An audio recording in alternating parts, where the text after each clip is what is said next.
Good evening, ladies and gentlemen. Welcome to another exciting episode of Telia Misfits. Yes, they are still alive. Woo! Woo! Despite all odds. Despite me trying, all odds, yes. Welcome. I am here joined by my good friends, Sarcastrophe, Hello. Ocean X, Hello. Raining Blades, Hey, what's up, Doc? Savian, Yo! and Spyro. Cool. That's cool. Sorry, I've Very unique. that sound effect of a dying velociraptor.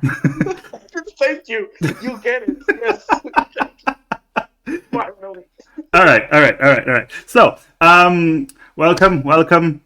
Let us continue our adventures of this ragtag group of very weird people. Yes. Yeehaw indeed. Point work samurai. Then we're gonna have a recap of last episode. This time, not made by me, from a point of view you still don't know who. Yes, it's going to be by Callahan. Callahan, please take it away. Yeehaw! Let's go, baby! Alright, last time on Telia Misfits. So we end up releasing this big old wind dragon by the name of Windscar. She was a girl boss indeed. Found out that she was tortured by the Pathfinders Guild and vowed to return and kill them. We figured this would happen about 10 to 12 odd business days. Turns out, it happened immediately. Before we found that out, we ended up looting a few boxes.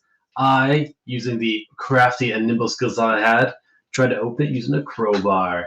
And turns out, that was the exact wrong move to do. I can't really remember much after that, but when I woke up,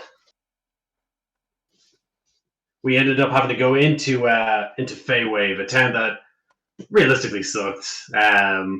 It's just a long line of towns that just have been a bit of a downer. But we found out that became even more of a downer as Windsguard made her return, destroying most of the city up until the Pathfinders Guild. We, of course, very tactfully rode our horses past it.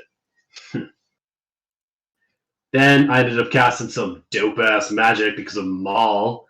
And we returned Embers to her rightful age. Demir, on the other hand, looking like he's got a bit of jowls. But we've decided not to tell him. Happy days! After that, we did a lot of discussion, which kind of ended up with us deciding that, maybe it might be time to go back to Westreach. Why, you might ask? Because it's one of my top 2 most hated towns in all of Telia. Well, let me tell you. Turns out, 2 of our party members totally made a blood pact after we super explicitly were told they didn't. And that was the worst. And you think for me being such a perceptive guy that I would have noticed? But I didn't. Sad face. Anyway, we went back towards Westreach, but before we reached there, we took a little camping part, and I hate camping more than anything else in this world. Or so I thought. Because when we woke up, there was a white crow. I don't know if you've ever seen one with that bird poo all over it. This guy looked proper white. So I decided to do what anyone would do, and I shot it. And he Uno flip reverse card me, trying to shoot me back with my same crossbow bolt. Turns out he's the familiar of Albion, Emers's weird esoteric master. And I'd kind of like to have a few words with the guy myself, but that's where we're picking up from. I don't think I could have done it any better myself. That was wonderful. Since I did the Callahan voice. You gain a hero point. Yes, you gain a hero point. Although they don't stack, baby. So yeah. Speaking of hero points, you didn't swap over to the D&D set of claims for dice.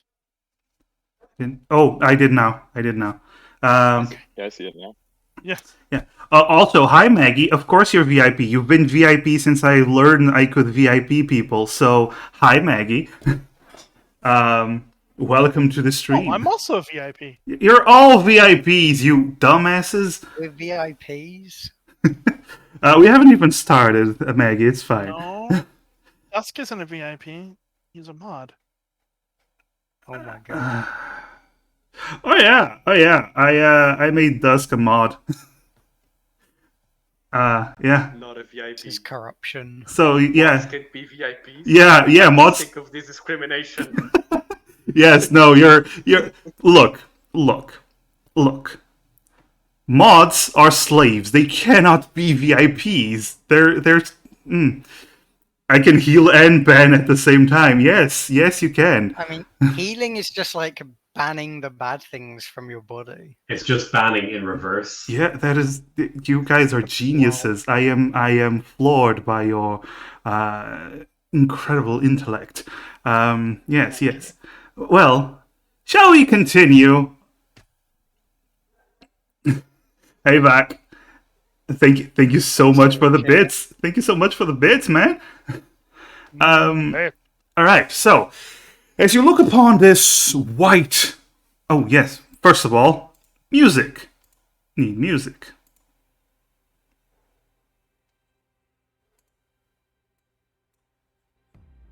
There we go. Music is Albion music. It's the tense music.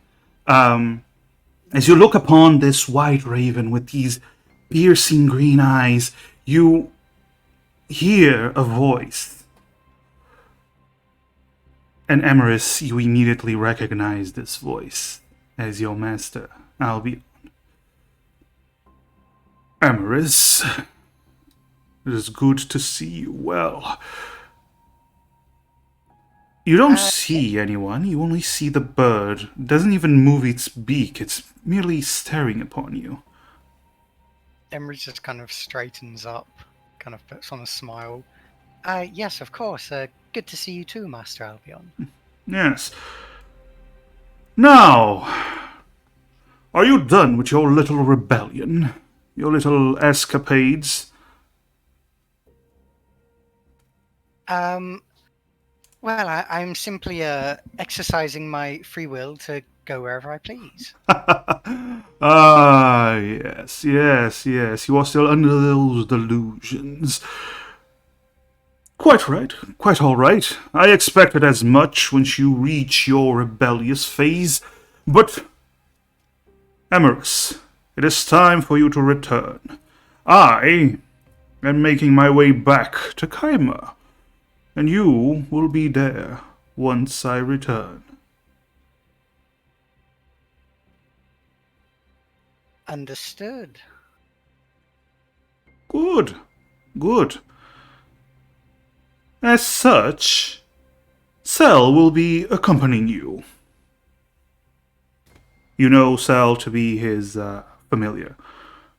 To keep an eye on you and make sure you are returning. The bird starts to fly up and then starts to swoop down towards your shoulder. Yes. Hello, Sel. You seem to be doing well as well. Pecks you in the head. Thank you, Sel. Can we hear Albion as well, or is this all like a mental conversation? No, you're all hearing Albion.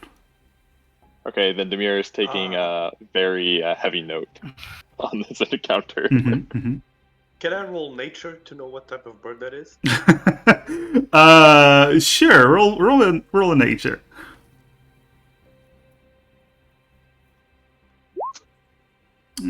It's a dog.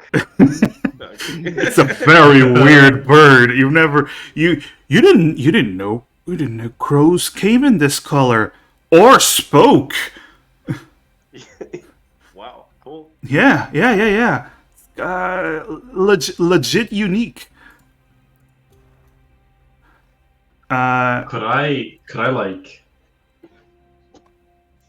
I don't know, rev up some divine energy, kind of like if it was like revving up a motorcycle?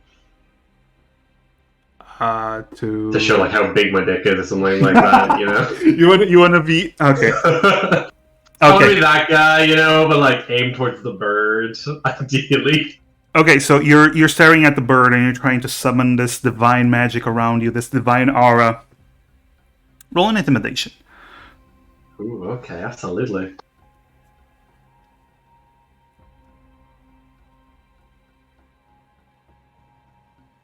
Come on, at 20.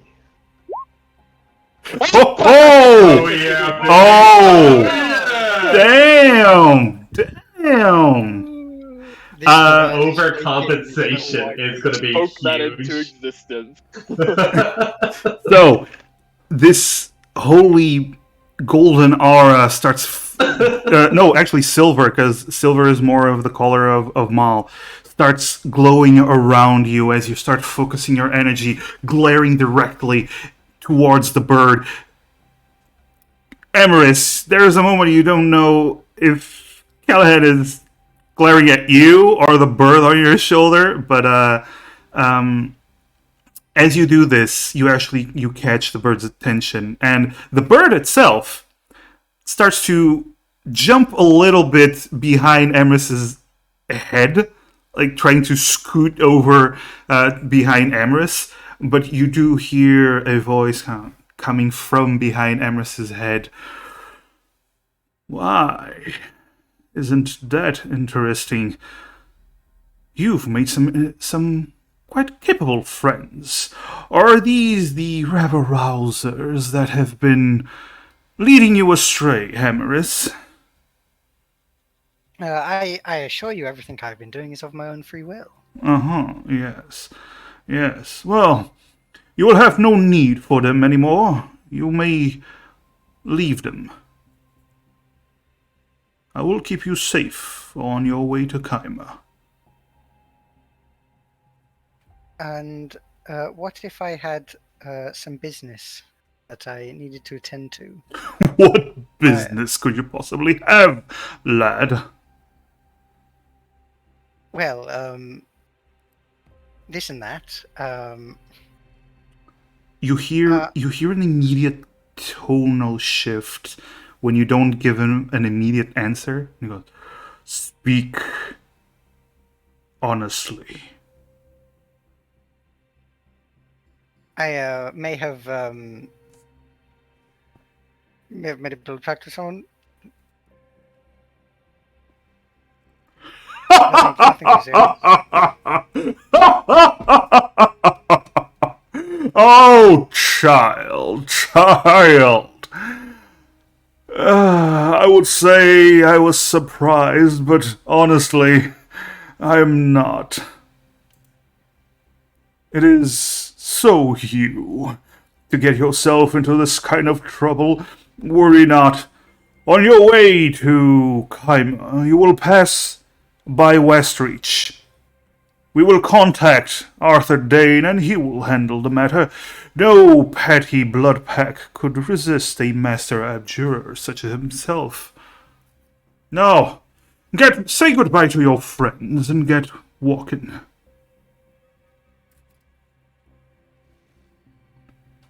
Well, need I truly say goodbye to them? I'm sure additional guards would be useful for your business in Kaima.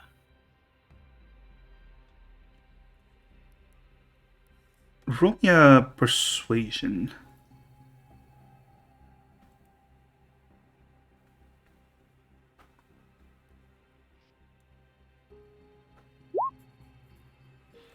Not bad. Okay. There is a moment of silence. And then you hear him say, "Well, I suppose you could have them accompany you until Westreach. But you know how I am about strangers in my home. No, they will not accompany you to Kaima. I do not want there." And you see the bird look towards Callahan. "There are bad influences to grip you any longer. the more you are in contact with these misfits, the more Telia Misfits, you might say. the more you are in contact, the bird pecks you in the head. The more you are in contact with these misfits, the more you will, the more bad habits you will pick up.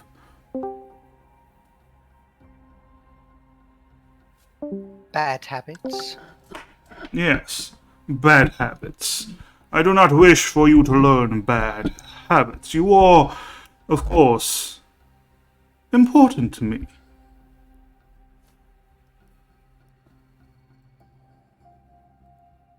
Yes. I've learned many good things from them, though. I would not consider them to be bad at all. I've had my word. They will accompany you to Westreach, and then you will say your goodbyes and make your way to the tower in Keimer.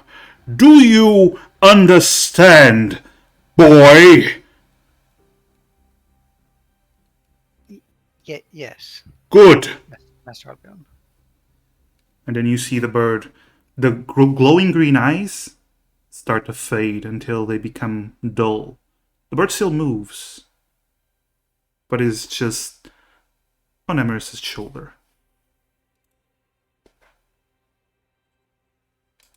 Emery just kind of looks down. Emrys, I'm sorry, but your boss is annoying. Damn. Just ignore him. Hey, what's Yes. Wait, is the bird still here? Actually, The bird is still here. It's on Emery's shoulder. Mm-hmm. All right. Emirates, you do know though that when the eyes are glowing is when he is in contact, in direct. He's basically speaking and seeing and everything through the bird.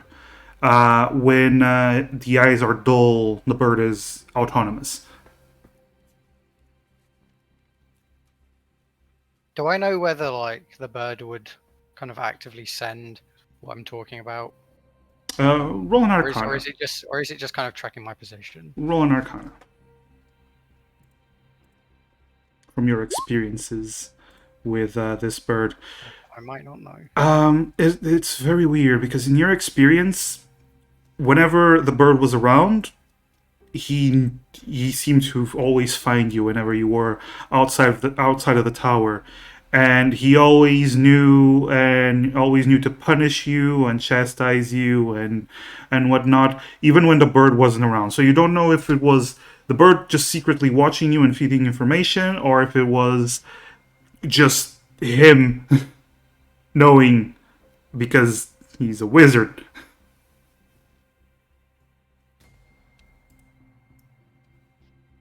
Yes, that was Master Albion, the great wizard that I have studied under.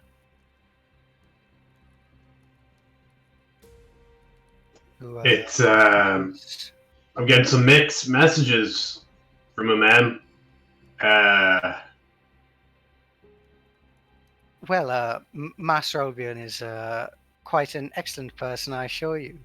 Callahan then hears in his head, I do not wish to go back to Master Albion. Okay, guys, one moment because it seems like there's some connection issues. Yeah, I'm just now hearing you again after not being able to hear you through most of that text conversation. Okay. And I just went to go search speed test, and I'm getting a message that internet speed test is experiencing high demand. So it's Okay. probably a regional thing. Okay, but you're hearing us well? I'm hearing you now, yes. Okay. What about you, RB? Yeah, I'm good. Okay, cool. Keep going then. Sorry about that. Yeah. You didn't miss much. It was just Albion being a dick. Could I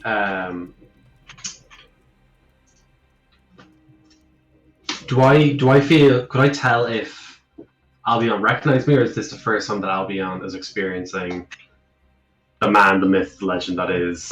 You get the idea that he was just looking at you because you were exuding all this energy. Okay, so he's never. Okay, in that case, could I? I'd like to hold out a finger in kind of like a mock finger pistol. You know those kind of ones, the same way that I normally use Toll the Dead, and I'd like to just have it on my side, kind of like I'm reaching for a gun in my holster, but it's just a finger gun. But hopefully, like in a way that Emrys would know, and I kind of like raise an eyebrow. You can totally do that. I raise an eyebrow towards Emrys to be like, should I draw? Whoosh!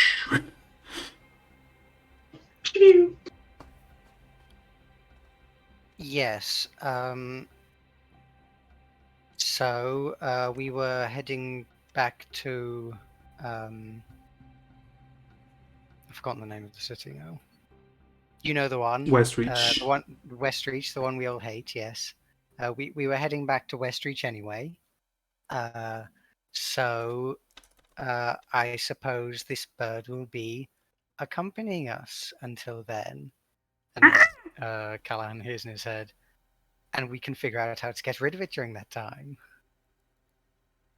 And so we think that your master would be able to then settle your debt with that you have with this blood pact, or just yours, but maybe not Kyoho's, because it doesn't seem like he's terribly concerned about, well, to be quite frank, anyone but himself, and by extension, that seems to include you and him some sort of controlling you. I can't say I don't exactly completely understand the relationship.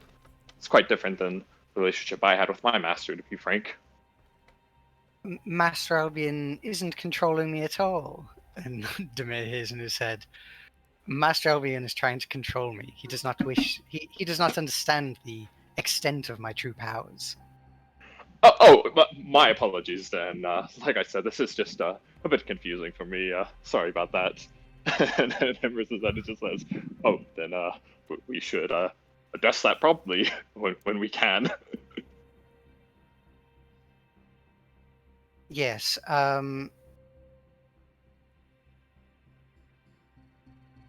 Well, in any case, at least this could allow one of us to exit this pact, though I do not wish to simply go through that alone, although especially since it would be Albion requesting this of Arthur, and well, Arthur's past interaction with Kyoho was unsavory. Yeah. I'm gonna be right back. I'm gonna try and reset my router. All right. Well, I suppose in one way, if it is Arthur's specific help that he's going to contract, it could be very well in the sense of procuring the scrolls that we need, and in which case we would, by extension, settle both of your debts with that by procuring them, if that is indeed how Arthur would assist us in some that debt. So that at least is a bit reassuring, I suppose. Maybe And then, not is for the psychic Kevin, connection still on? Well, Demir won't know this. He's just going to assume the psychic connection is still with Emrys, and just say to their head, is actually using your master's favor to settle this debt wise, or is that something else we should try and avoid?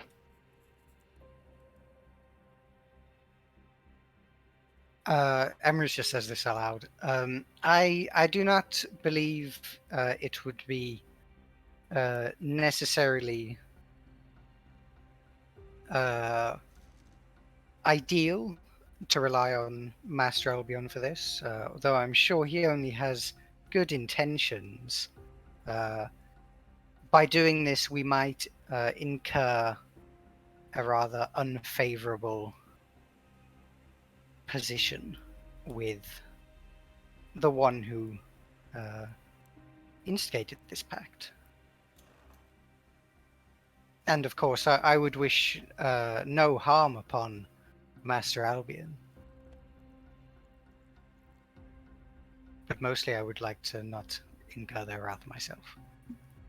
Are And you for then Kyoho. Yeah. are you then saying in your head, I wish to incur a lot of harm upon Master Albion?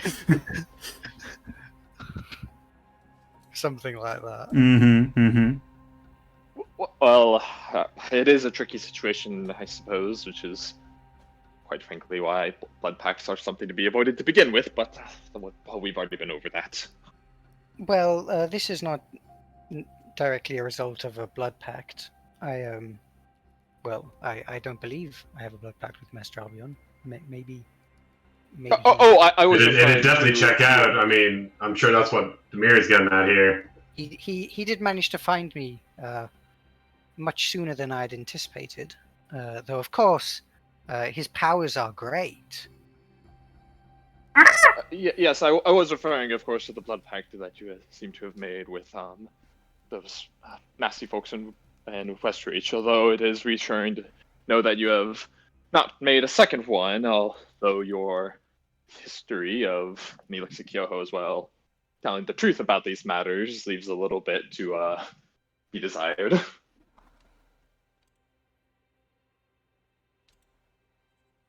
Kyoho just nods while Sev isn't here. He's restarting his router, so yeah, Kyoho just gives you the Kyoho stare. The classic. Yeah, it's the classic Kyoho stare. Well, I assure you, I am speaking my true and honest mind. And then Demir hears, "Don't trust anything I'm saying out loud."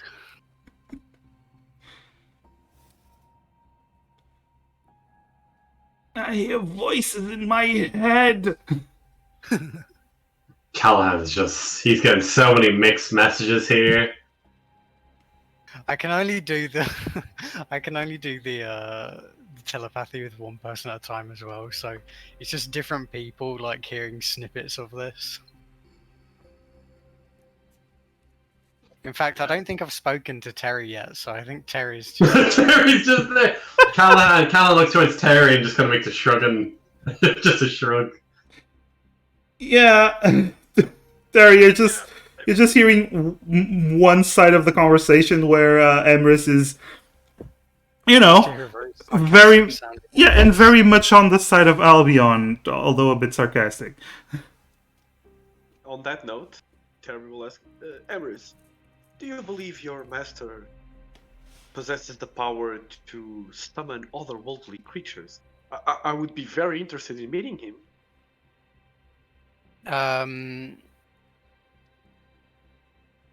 Great DM.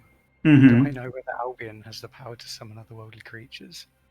Alright, so Albion is powerful.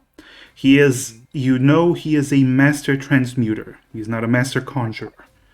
That does not mean he can't do any conjuration spells. Far from it. All the masters are capable of other schools. They just focus on their schools. His is transmutation.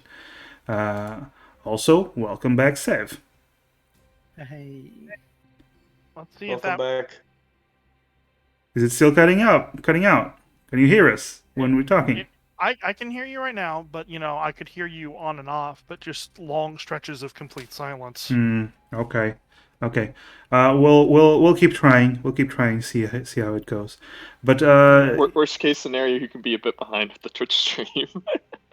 no, there's also that. No, we'll figure something out. Yeah, we'll have to figure something out. But yeah, your master is a master transmuter. He is, from what you've heard and from what you've seen, a very, very powerful wizard in his own right. His transmutation leads to a lot of powerful experiments. In terms of summoning creatures from beyond the veil, so to speak, Maybe he is powerful enough to do such things. Now, if he knows such things, he has. Oh, you do know that he has created his own spells. So possibly. Okay. Well, Master Albion is a specialist in transmutation magic, though he is quite proficient in many schools. I'm sure he could conjure some creatures, though I'm not sure exactly what it is you would require, and I'm not sure he would do it for free. No, not for free, of course. But in any case, could you vouch for me, Emrys?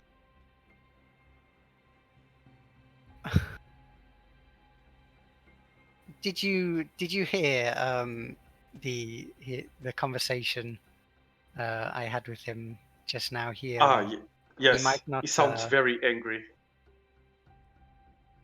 Well, I don't think he's angry, but I do think that he might not wish to meet any of you. I mean, maybe not now, but maybe I can figure something out. I am looking for strong, powerful magic around the world, and to be quite frank, in all these years, your master is the best lead I have. I see. Well, I will do what I can to assist you, though I will primarily be going by Master Albion's wishes, and in his head, Terry hears. I would probably, if I can, steal any notes he has on whatever it is you need, if I could. And as a Using my- response, in Emrys' head, he hears, "Oh, that would be even better." Well, I suppose we should be on our way. Well, wait. When did this message get here? It was like at night, wasn't it?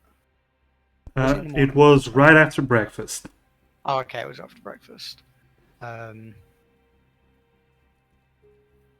Right. We likely should begin our return to Westreach. And Cell poops on your shoulder. Imra just kind of looks over to Demir slowly. And Demir, on the way, since you are also a wizard, perhaps you could use this opportunity to study the familiar of a powerful wizard. And in his head, Demir hears, and figure out how to get rid of it. Ah, yes, just quite so. I myself do not employ a familiar, so I do have a very much of an interest in learning more about them. And he's like, I will read right away. You do see how Cell the Raven shifts when you're talking about the familiar Emerus and Demir. It looks towards Demir, and the green eyes just focus on Dione the whole time. Demir just waves like very friendly. It does not react. It just stares at you. Offhand, would there be for someone who doesn't have the spell but is still just a general nerd wizard? Would Demir know anything about familiars in general? Demir putting his nerd wizard powers to use. You can roll an Arcana. So regular wizard has to explicitly only be for nerd wizardry. Is there any other kind of wizardry? You have a point. All right. So what I'm hearing is that if the Demir dies, my next character should be a Jocko. 13. Well, you know of the Find Familiar spell, which is the spell that most of the bigger, more well-known wizards tend to get the Find Familiar spell because it's very useful to have a familiar in general. You know the basics that a familiar can be summoned and unsummoned by its master. The master can see through it, although it's not a huge distance. But then again, we're talking about a master wizard, someone very powerful and very knowledgeable. He might have been able to conjure some spell or develop an ability of sorts that allows him to look and speak through his familiar at great ranges. But as for unsummoning it, someone else, you do know that a spell called Dispel Magic might be able to do such a thing. It is a magical creature created by a spell, so using the spell magic on the bird will unsummon it, or killing it, just straight up killing it, will also force it to unsummon.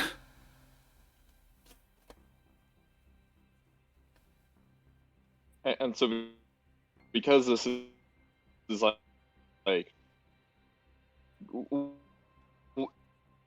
do I know You're breaking up, Mr. Robot. Demir's become a robot. Okay, good. It's not just me. No, it's not just you. So like I've been sort of on edge for the sound going out since I came because I back. guess in general familiar. I mean, they're relatively going to be.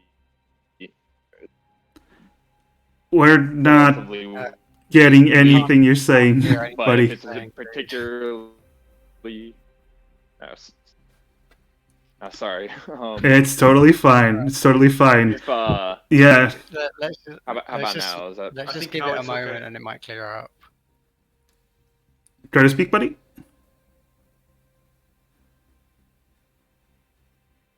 Are we?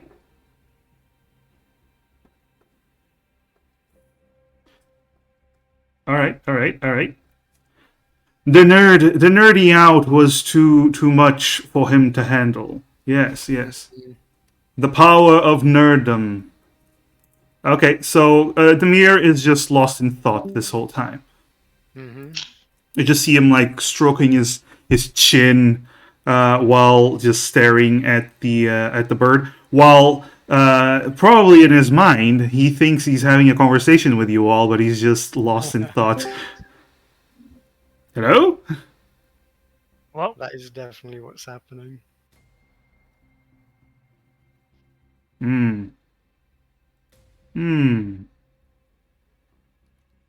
Robo. about? okay, so what did I miss while my internet was acting up? Bladeson's not acting up. Well, you Am I missed. still breaking up? Nope, you're fine. Sev. Breaking up with me? Shut up. No, never, Dusk. Never. Just for reference, Sev, what you mostly missed was Albion being a dick, telling. Got that. Okay, and then Amaris saying that we should go to Westreach and I should go to Keimer, and then mentally telling Damir and Callahan, I am not going to Keimer. We need to fix this. You mostly missed that part. Okay. I heard like I don't some think, talk about like Albion contacting Arthur and us thinking that was not a good idea, but I didn't get all of the points out. Oh, what Albion told Amaris to contact Arthur so he can remove the blood pact. Yeah. And then we were like, Yeah. maybe we shouldn't do that because it will put us on the bad side of, you know, Ivy, yeah. And it would put us owing something to Arthur. Yeah, we'll say that. Especially He's that. such a lovely gentleman, Who though. tried to He mind really control is. me. What a nice guy. But yes. So what I was going to ask earlier when I was trying to break up is that would I know that if it's a stronger wizard that does the find familiar, if it's going to be like a stronger familiar, like harder to kill, or is it pretty much probably just going to be the same as usual? He just might be able to like observe from a further location or something like that. As per the spell itself, no. As per the spell itself, the familiars are all relatively weak creatures. It's more for scouting and helping out and whatnot. You do know. Yeah, I was just making sure Demir would understand that, even though he himself doesn't know the spell. Yeah. That said,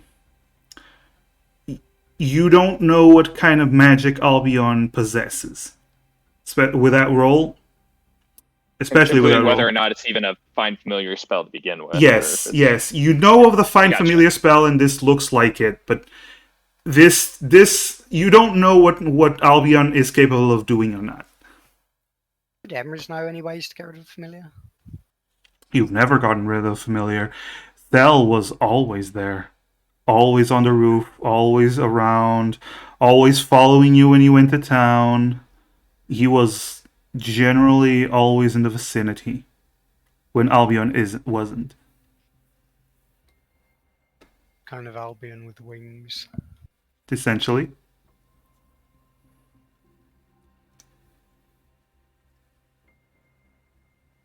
So, what do you wish to? Are you walking towards Westreach? Well, riding because you have horses. Are you riding towards Westreach? Is that what's happening? I mean, I think so. Like, we were going to Westreach anyway. So, Emrys suggested, let's just go to Westreach. You were heading towards Westreach to negotiate with Ivy, if I remember correctly. Yeah, well, we wanted to see if we could maybe find any other leads on, what's her name? Dina. Scroll Girl, or Dina. Or the scrolls. Or if we could use like the dragon parts or something like that to find the worth of those and maybe use that instead. It would be a terrible shame if on the way we had a random encounter that pushed us up to level 3 so I could use the spell magic on this familiar. Oh, you want to be level 3? I can put you down to level 3. Level 5. No, level 5. Level 3 3 spells. magic. I want level 3 spells. If you want to be level 3, you're perfectly fine. Just take away that 4 from your character sheet. With his age. Oh, maybe because Demir's older now, he should be a higher level. Yeah, I'm more wise. That means I'm more intelligence goes up, and but yes, as you are riding towards Westreach, the bird, in general, is looking between you two, but never leaving Emrys' shoulder. Emrys seems like more subdued than usual. Just from the conversations that we've already had, but also from like any conversations that people have with Emrys, like on the trip. Emrys is just kind of almost talking normally, as in not like proclaiming of their dark power. Yes, no more Shuni Bio.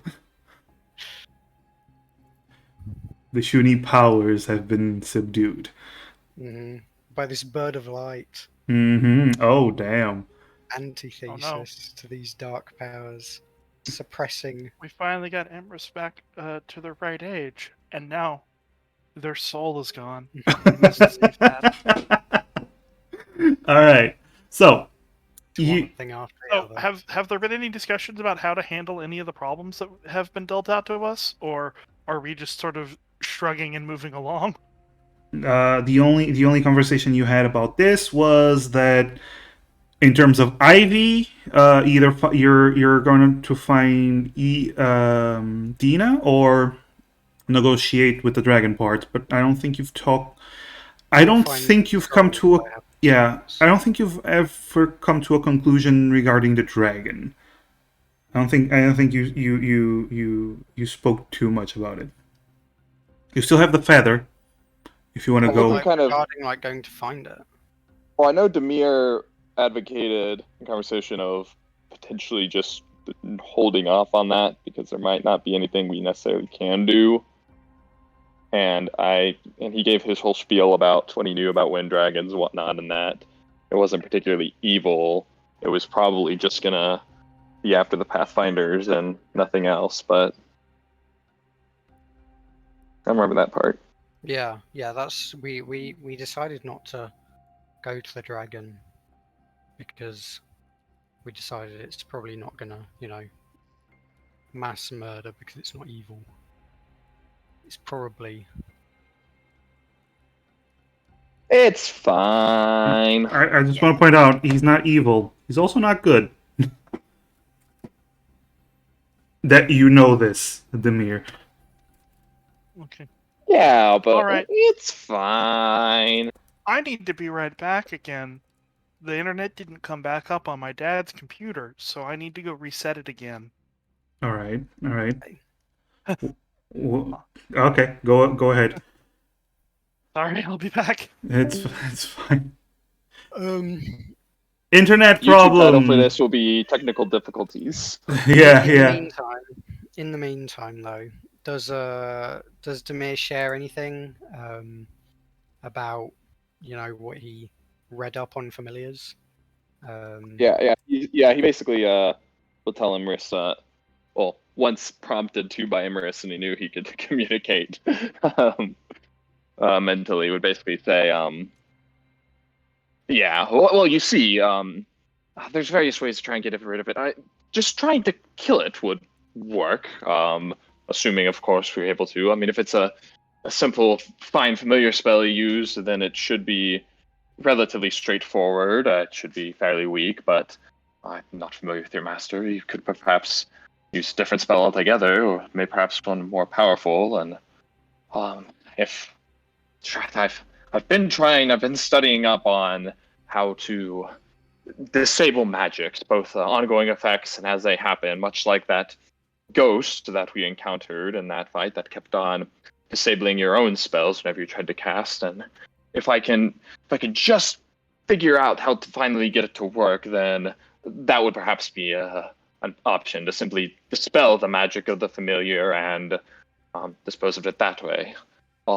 It is worth noting, however, that regardless of whatever path we so choose, well, obviously once we dispose of the familiar, Albion will no doubt know about it, and we should very much have a plan of what to do from there. It should definitely not be something that's just done haphazardly.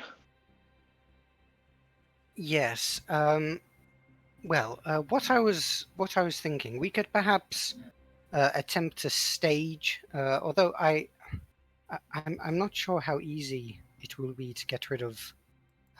Sorry, what was the name of the bird? Cell. So- Cell. I'm not sure how easy it will be to be rid of Cell. I have known it for a long time, and it is persistent. And well, previously I did not myself possess the powers to banish it on my own. I'm sure I could now, but if I did, then Master Albion would know it was me. We could perhaps attempt to set up a situation where it appears as though it was merely an accident. Alright, I'm hearing what you're finally making sense.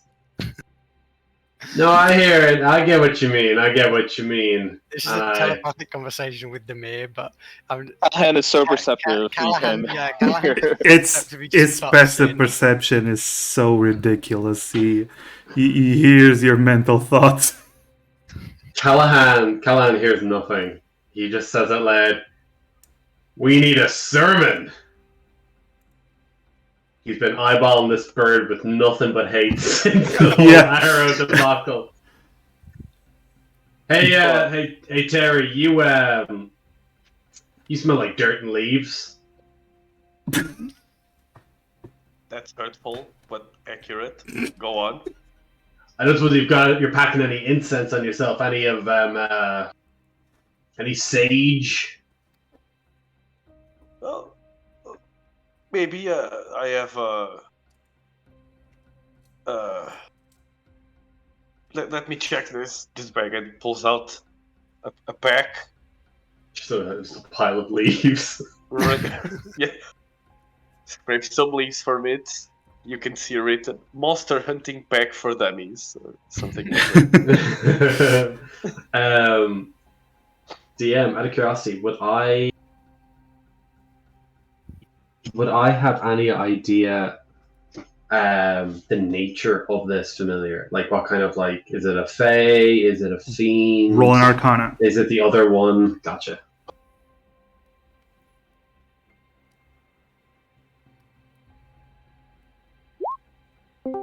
Ooh, all right.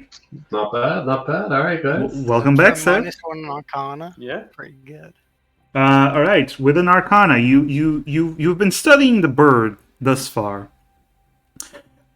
He seems to be a more celestial in nature. Celestial. So I reckon they'd be weak to, like, necromantic damage and such, yeah? Potentially, yes. Yeah, necrotic, yeah. I was just like, necromantic, okay. From the romance back to necromancy, let's go. Mm-hmm. Potentially. Potentially, okay. Yeah, okay, yeah, maybe we should have, like, a few little prayers, a little kumbaya, if you will, before we start heading off to welcome Bird. And I have some Bird holy on. water. Ooh, okay, keep that close, Terry. And I can, like, push him over and, like, all right, Terry, I've got a plan. I don't want the others to know, though, because they don't have a good poker face. And I'd like to wrap my arm around Terry's shoulders. I'm gonna huddle down. I'm gonna squat down to his level.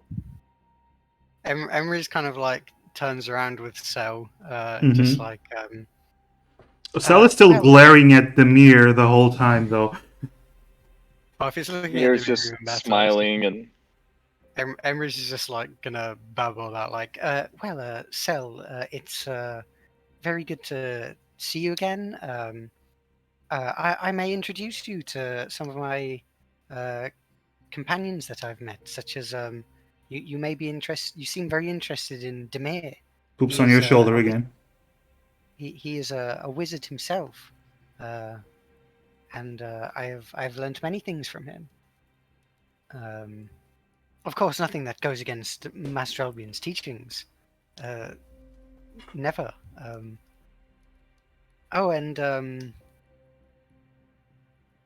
Yeah, Emery's just going on about whatever. A distraction. Yeah. Okay. Meanwhile, Callahan and Terry. Yeah. What are you guys doing? What's the plan? What's the plan, Callahan? I just actually I was DMing Spyro the plan. I didn't know if I was going to say that loud. Do you want okay. to keep it a secret from us? Yeah, well, we'll keep it a secret and watch it blow up. Wow. Listen, All right. I can create an illusion. It doesn't move, but it's there. We can maybe trick the bird into believing that the illusion is Emrys, and then bam, you get it. Yeah, okay. man. All right. Well, that's good. Keep that one on the burner. I'm liking that one. That one, we'll put that up to priority 2. All right. Okay. They have. I hope they have priorities in Dwarvish. All right. So I'm thinking. I'm not very good at Dwarvish. I mostly speak Common. It's okay. Even better, man. I'm a human. I barely speak any languages. All right. So I'm thinking. We host a religious sermon. Totally not out of the ordinary. I love this sort of shit.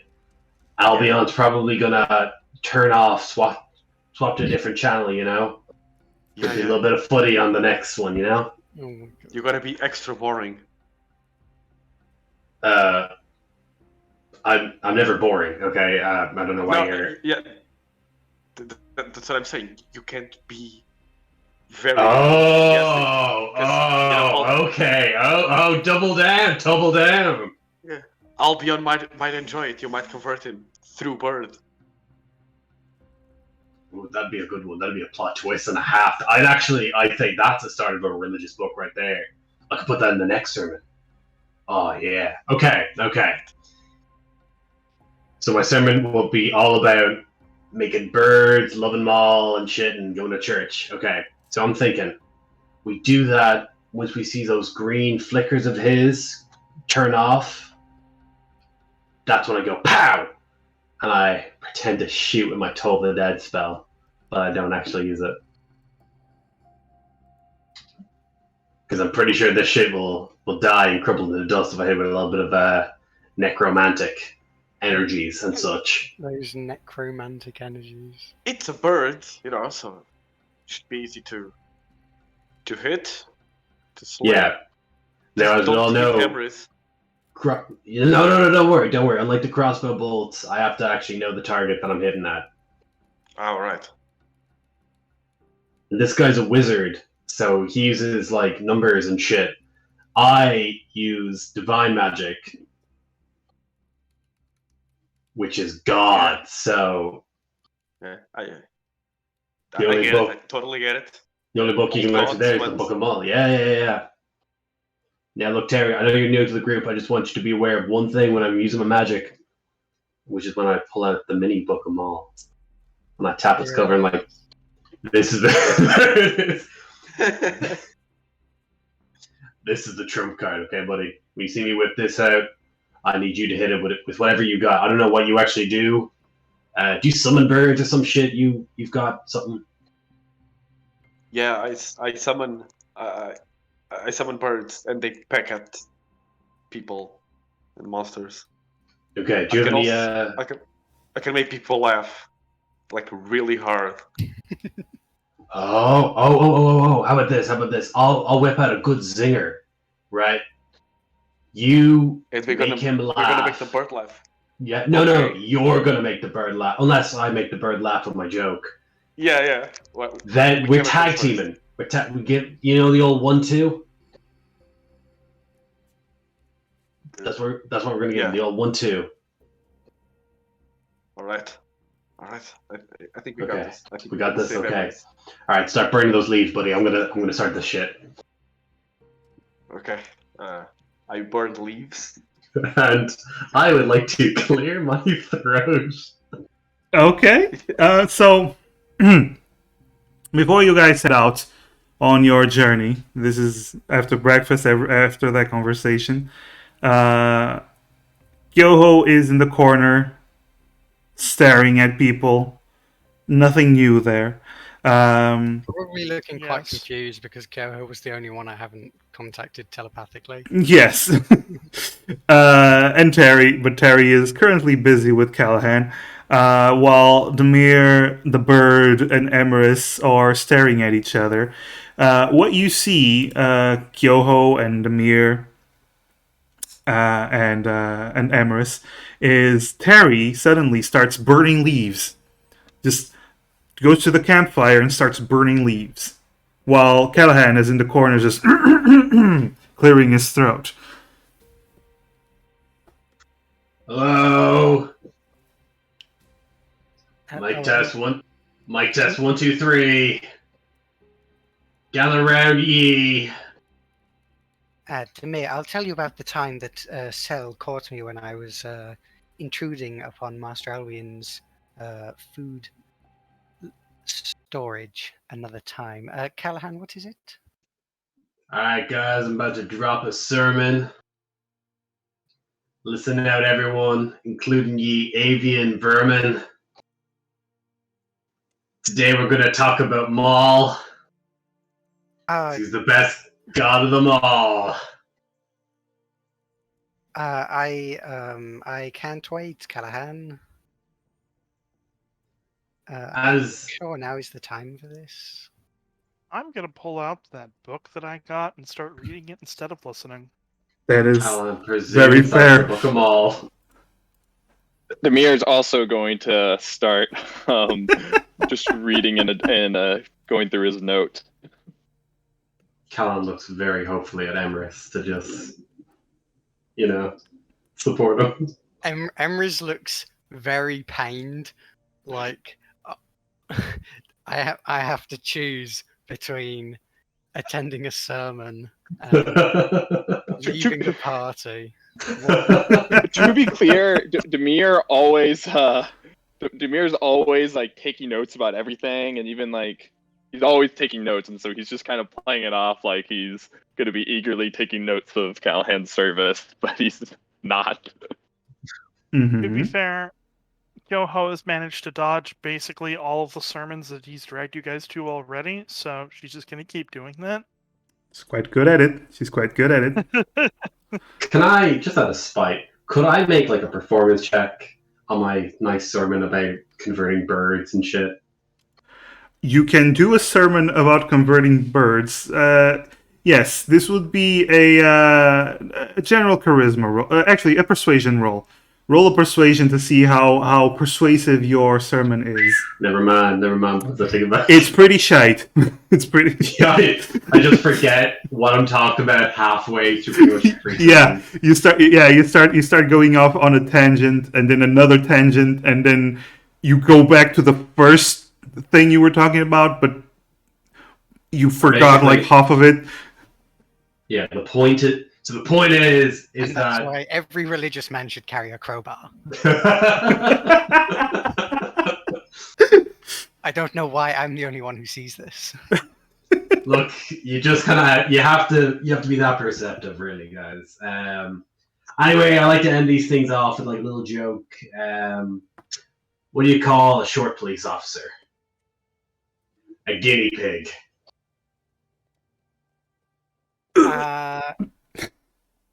Emrys is just kind of smiling. Hideous laughter on the bird. Okay. Thank you, Terry. So Terry, from behind, as the leaves are burning, you cast hideous laughter on the bird, and nothing happens. As the bird suddenly, the green eyes shift, and everyone's looking at the bird, sees the crow's head turn almost 180 degrees towards Terry. Just focusing on Terry.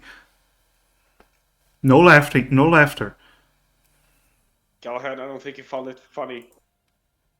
Demir is very happy the bird is no longer staring him down. And then He doesn't even understand what's going on because he's not paying attention, but he notices the bird, looks away, and he's like, whew. He just kind of wipes his brow. I'd like to take the time to point out that I'll be on stage for the entire sermon. Thank you. However, Callahan, the wrong guy here. However, Callahan, in this moment, the bird cell is not looking towards you. It's looking towards Terry. It's completely focused on Terry.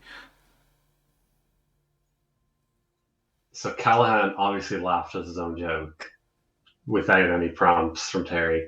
I'd like him to give himself some finger guns, and then he would like to give a finger gun towards the bird to cast Toll the Dead. Okay, you cast Toll the Dead. It gets a Constitution saving throw or Wisdom saving throw. I never know with Toll the Dead. I'm sure it's Wisdom. Actually, it isn't too late to change to Rave and Fuglement, would it be? I didn't realize that was Necromancy. Sorry, what? Actually, no, never mind. I'll just go Toll the Dead. I was trying to figure. I'm looking at all the things that I prepared. They're all like radiant, do no damage, detect magic. It's up to you. They have to succeed on there's a bird has to succeed in a Wisdom saving throw. All right, what's the DC? DC is 14. 14. That is a fail. Oh my god, that's a whole D8 worth of damage. All right, roll that D8.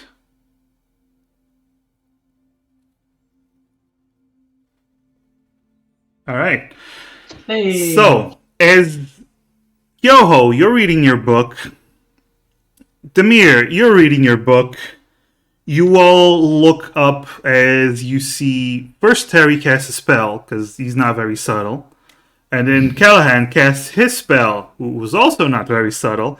You hear this ringing above the bird, and Emerus, you see this dark energy surrounds the bird, and then falls on the floor. Callahan is like the most shocked out of everyone. He's like, oh, "That worked!" And I look towards Terry. Woo-hoo! Let's eat him. Did you say let's kick him? Let's eat him. Yeah, let's eat the evidence. Emery's kind of like cautiously. God. Is the bird just like on the floor? Is it moving or anything? Oh, it looks pretty dead. Emery's kind of pokes it nervously. Cell, are you all right? That was quite a surprise. It's not moving. I think it's dead. This is well. So, I'd like to take this time to thank everyone for attending my sermon, especially Maul, who was clearly present for me killing this weird, ugly bird. Fuck you, bird, for trying to shoot me with a bolt. I think we should all run. I'm unsure of where to go from here, guys. Emirates, who was that? What was that? It feels like we spent an hour and 20 minutes here at this campsite. Like, what's going on here, guys? Right. Well, I think first, perhaps, perhaps first we could set up, just set it up so it looks as if, something natural happened to cause this. Just in case Albion happens upon this somehow, or perhaps the bird. I'm not quite sure. I've never managed to do this to Cell. I'm not sure if it's okay. That's it's part of your training, Emirates. Don't worry. Emrys looks like weirdly kind of concerned because this bird is, a creature that Emrys has known for a long time. Mm-hmm. It's now dead. But obviously there's an awareness that it's magical, but Emrys doesn't really know that much about it. Actually, as you're saying this, you actually see the bird is starting to turn to dust as the dust particles start to fade away as they fly in the wind until the bird is no more. Would that be because of what I did, or? Did it? Well, I think it's because. Oh, sorry. Well, Demir. Actually, you rolled the Arcana for the Find Familiar, that 15. Both of you know that familiars, when they die, they vanish. In general. Assuming this is the Find Familiar spell, it would have not really die per se. I mean, it's just a magical construct. It essentially vanishes. This is quite normal. Although, that was quite unexpected, and right. Yes. Now, we perhaps should get a move on rather swiftly. I do not think Albion will be happy to know what has happened to his familiar, or regardless of whether he is aware that this may have been intent. Let's move away from where the bird was. I'm not sure we should talk where it was, just in case of anything. At this moment, Emerus, you're used to talking into people's minds, but talking into your mind has always been weird. You've had one person that's been Terry do that, and the other person has been Albion. And that is when you hear his voice, just in your mind. Quite the bad influence, indeed. What your friend has done to Cell shows me how they cannot be trusted. You will return home. You will be home by the time I return, or I will personally find you. You know this to be the sending spell that Albion uses, and you also know you can answer with a short phrase. Uh, but he has communicated with this, using this to you whenever you are not around him. Emrys doesn't respond to it. Okay. Emrys just looks to the others. Yes, Albion is very aware. He has just made that known to me. So, no, this is why I wanted to plan first. I'm not yes, even sure. regarding that, I have an idea that I could not speak my mind of while the while Cell was here, but now I can reveal it. Here's what I suggest.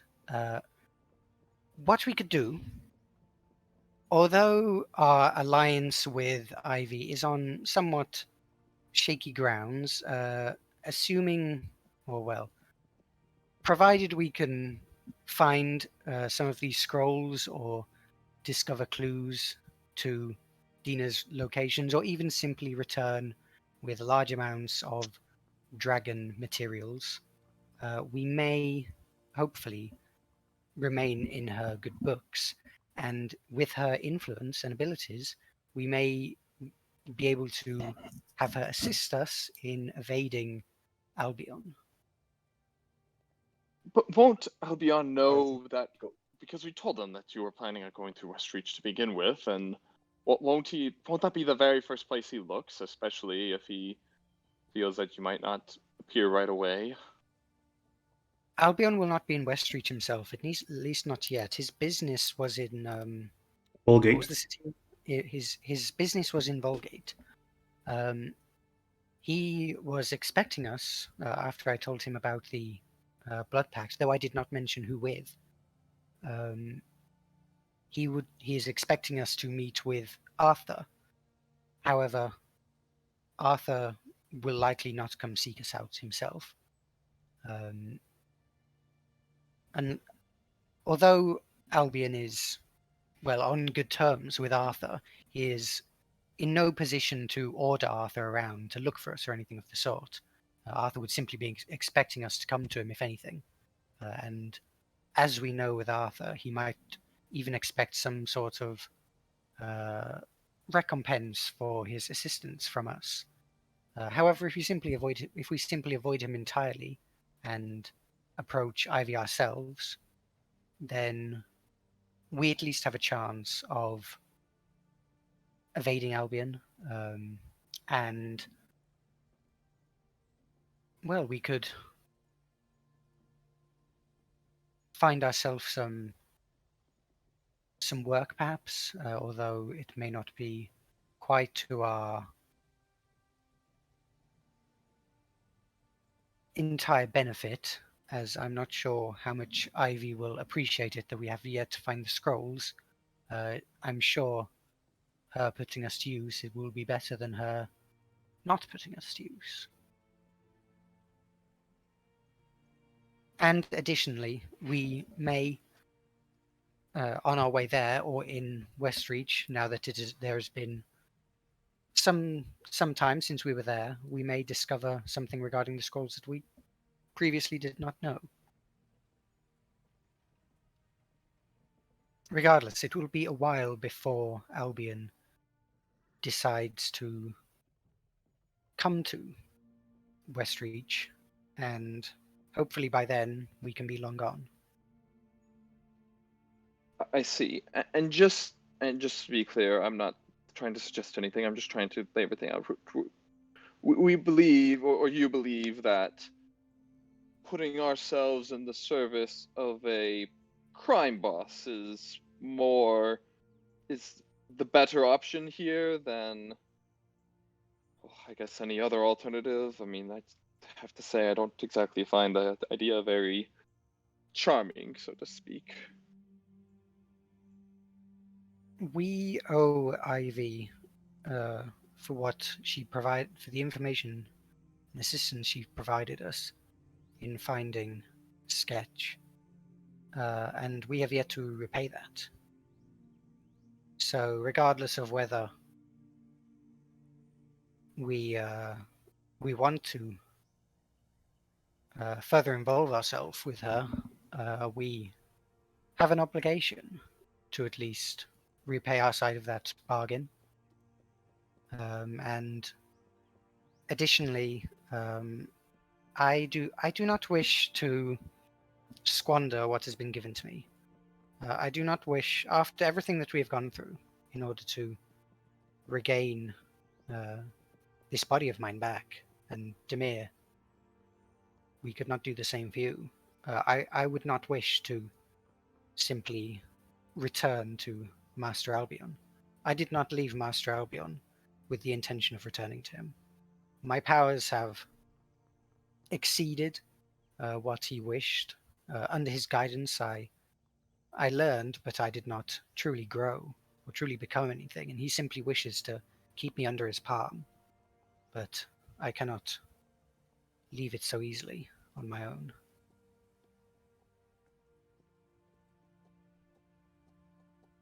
Do you think I understand. Do you think Ivy would take the dragon parts instead of the scrolls? Would I know if they're worth more on the black market than spell scrolls, by any chance? Roll an intelligence. Oh no. Roll an intelligence. Would I Oh also be able to- no. Would I Also, would I have would I have advantage at all considering my background? The only reason you can actually roll is because of your background. would I be able to roll from like a nature and reading standpoint of generally how valuable dragon parts are, or not really? Sure. I got a 13. It can be a history check. For me, I mean, it's the same either way for me. It's the same bonus. So All right. history. Yep. Okay. You've never even heard about anyone selling dragon parts, so yeah, you don't know. As for Callahan, you only have one experience with dragon parts being sold once. This was back in Wallgate, which is a very different culture, but this was back in Wallgate when your crew managed to get their hands on some dragon blood. It's a powerful alchemical component. A vial of dragon blood, like one of the 5 that you have currently, would probably sell for about 100 gold on the black market. The thing is that we have, how many did you say we have? We or better yet, do you guys know, or how much does everyone else have? I don't think we ever really were told exactly how many we had. We just had how much we could carry. Yeah, I would We say loaded up on them. yeah, you loaded them up. I didn't tell you how many. I would say in general you got 5 vials of dragon blood. And would I know at all the value of one of those spell scrolls? One of those spell scrolls. You don't, but Demir would. Hey, Damir, how much would one of those scrolls even be worth, man? Oh my! I mean, they're quite expensive. Let me think. Well, given the the cost it takes to cast a spell itself, maybe as well. Let's just make the scroll. I'd probably say a single scroll would be about 400 gold, give or take, and it takes a while. It takes, well, first of all, you need to have a wizard or some sort of spellcaster who's able to create the spell to begin with, and well, I'm sure a scroll at that level would take at least a week even just to make. It's not, there's a reason why, well, there's a reason why Ivy would have wanted the scrolls. They're very, not only are they very expensive, but just the idea of getting someone to be willing to create such a scroll and sell it to you, it's quite a price.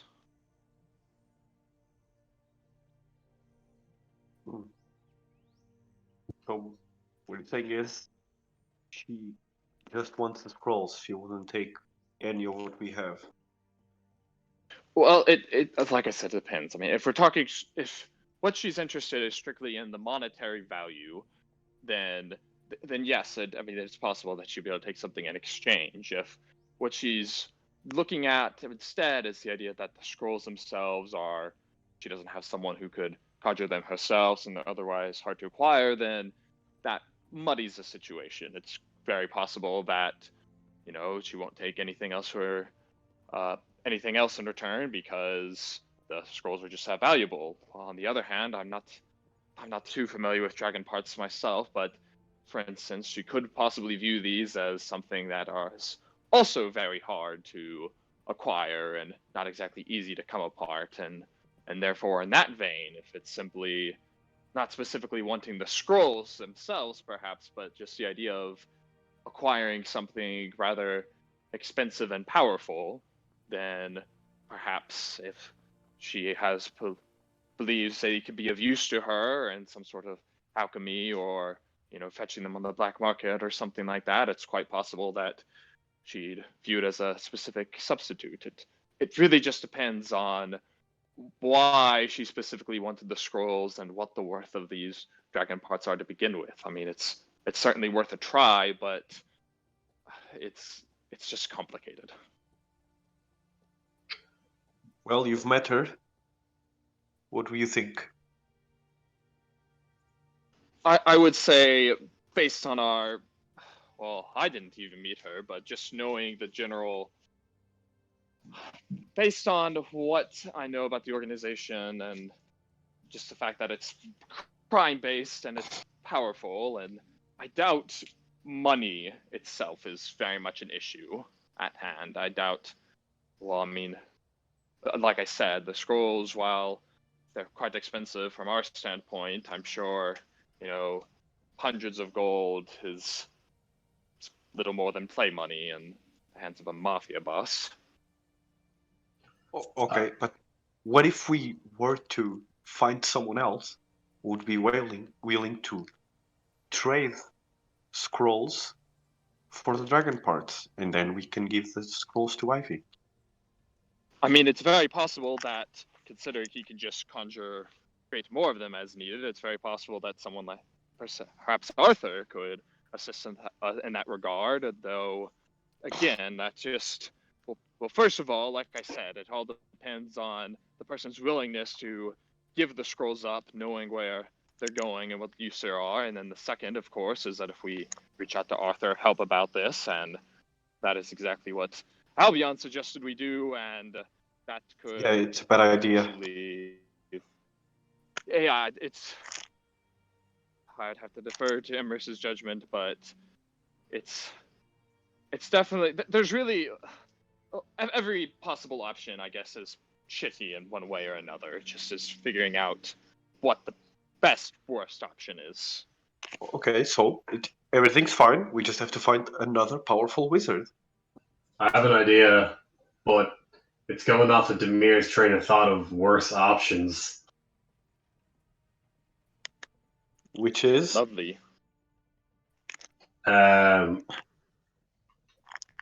So, our original idea was to go over to Westreach, and I was going to hire a bounty hunter, talk to my boy Jackson, try and find out if there's any way to kind of hire a bounty hunter to find Dina. Do we know if she can make the scrolls in exchange for dragon's If blood? Dina could make the scrolls, she probably wouldn't have stolen them. That makes sense. Yes, it is my belief No, that we know that knowing Dina what we can were- make. Oh no, she can't make the scrolls. She was using them. Never mind. No, when I asked Arthur about it, he seemed to just. This might just be him and being a pompous prick, to be frank, but he seemed to just laugh at the very idea that Dina would be able to be powerful enough to create the scrolls of her own accord. He seemed to give the Regardless, impression Dina that is the one who probably no has more the. powerful than myself, and possibly we don't even. That's the other just complimenting. I mean, yes, I would like to track down Dina just for the fact that she was responsible for all those people dying, but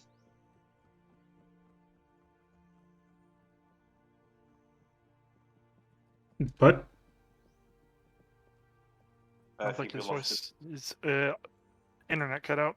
Yeah. I don't know if it's internet or if it's like Discord in general. I don't know. It feels like this Discord call in general has been kind of choppy. Or maybe it's just my internet too. sorry about that. Was I cutting out? Yeah. You said but, and then you cut out.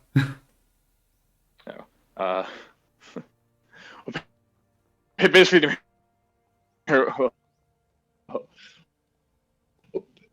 Pardon? I guess I'll just start over. Well, we just don't know if she even has the scrolls to begin with. I mean, she could have sold them up for just money so that she could do away, or given them to someone like Ivy so that she could issues. Like I said, there's really no right or good way to go about this. Which is why the idea of this all being under blood pact is very. I won't rehash that.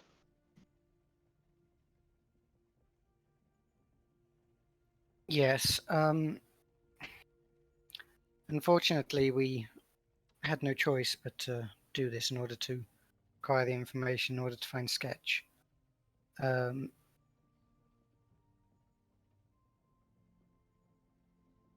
But regardless. In my defense, I don't know magic, and you seemed okay with it. Well, yes, I was under the assumption that we'd be able to quite easily procure the scrolls. Hmm.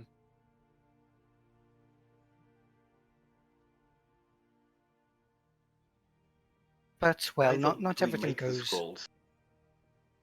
I mean, we have some able casters amongst us. We can buy materials for the scrolls and make the spell. What do you say?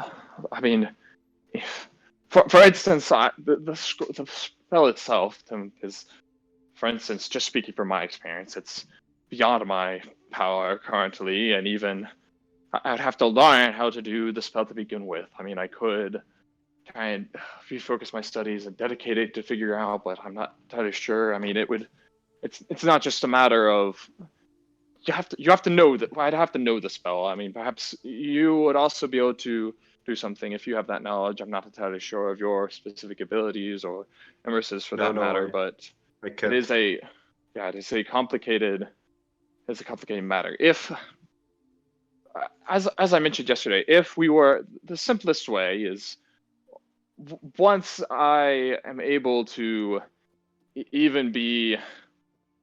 once I'm even able to be at the level where I could cast a spell as typically, as normally, be able to use it for myself, then there is a possibility if we come across a single scroll, I could, it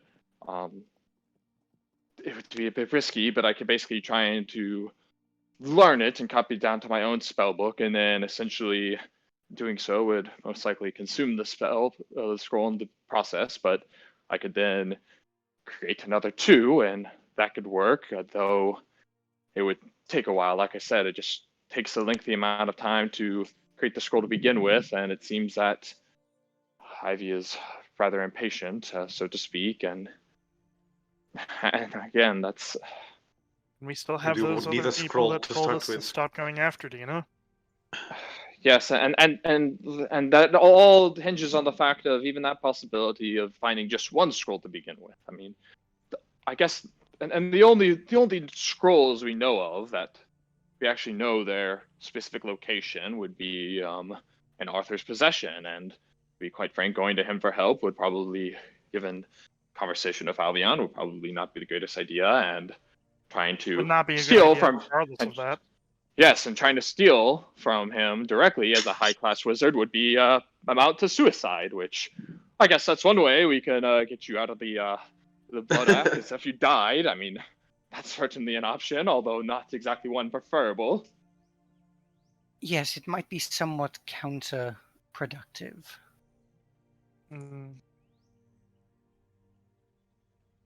Quite a pickle. That's the way I don't like dealing with people. That is a mood. Yeah. Yes, I can see why many wizards try to shut themselves up in Alden Towers because.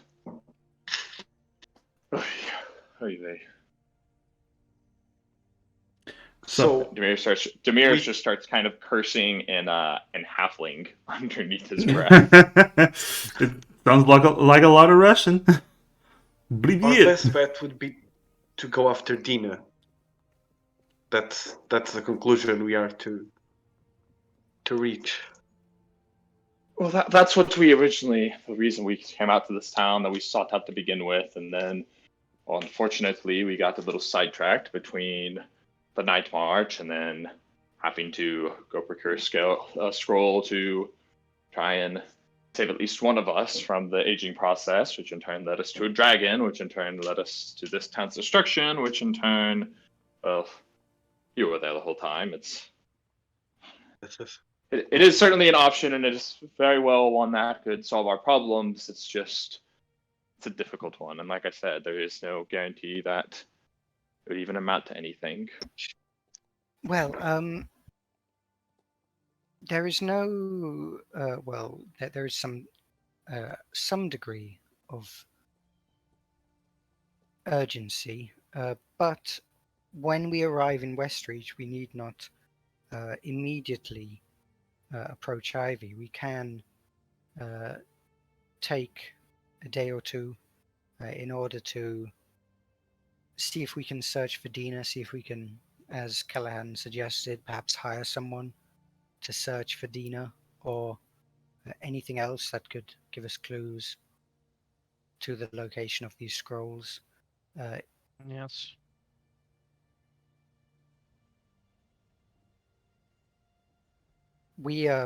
Although if we're back in town, Ivy might want us to stop by and chat, given how she sounded when she contacted us earlier. Yes, and we will.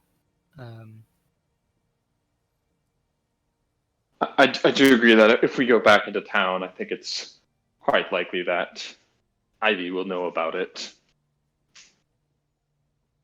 Well, that, like you said, it doesn't mean we necessarily have to go see her right away, but assuming she doesn't summon us first, but it definitely wouldn't be a sort of thing where we can just pretend as if we're flying under the radar, so to speak, and in Westreach at least. No. Ivy knows that we are. Well, we're either doing her job or we're flying much too close to be ignoring her.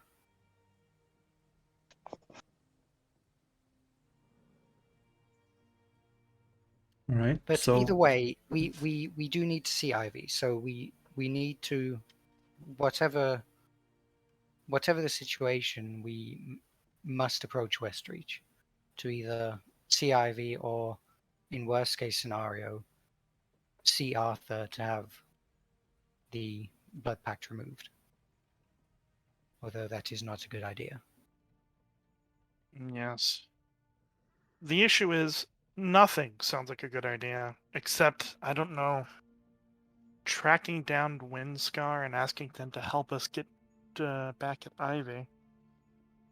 That, to be completely honest, does not sound like a good idea either, from my perspective. I'm not sure how much help Would a dragon would be in searching for someone. would Well, I think dragons? what No. Kyoho Would- is implying is getting Gwynscar to eradicate Ivy and therefore prevent any need to uphold your end of the bargain. Ah, Are you That is, suggesting another terrorist attack? I had not considered that possibility. Would dragons know And we anything about shouldn't. magic at all, or I'm sorry. What do dragons know any magic at all? yeah, would they be able to help us Demir, out? if you're asking Demir, you would know from your previous role because I know you rolled pretty well. You know that Scar be able to remove the blood pact. older dragons do have access to some magical spells. As a rather old dragon, it would have access to some magic. I'm not entirely certain of the exact abilities. Dragons aren't exactly my forte, but it is magical to an extent. Would it remove the blood pact for us? That I have no idea about. You'll have to ask. I had not considered that possibility. Well, it seemed quite capable of breaking itself free of those bindings, which were magical in nature, once we had pushed things in motion. And it is a creature of freedom. Breaking free of binds might be something it is capable of. Yes.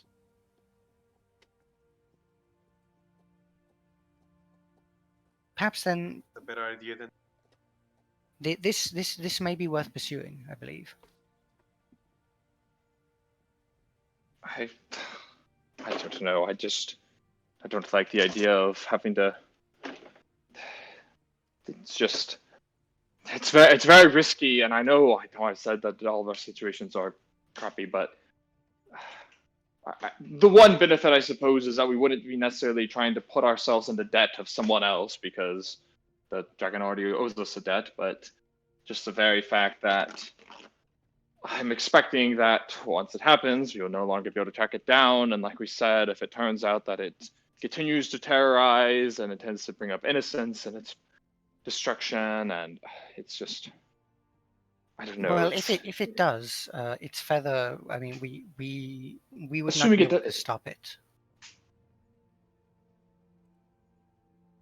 I know. Well, my point being is that if these dragons are very hard, they change their layers often. Even if we couldn't necessarily stop it, if we enlisted or had other people could, I mean, having the feather and be able to track it down would prove very useful. And I don't know. It's just, like I said, there's no real good situation, and I know I'm not exactly the most outspoken about these matters, about what we do next, but I just want to be clear, in my opinion, that trying to consult the dragon to get us out of this jam is not my preferred or ideal solution. I think it's very Not well sure that we there defend is an ideal ourselves. solution to this problem. I agree. I just mean, even out of all the situations we have outlined such far, I mean, I think it would be very, very low on my personal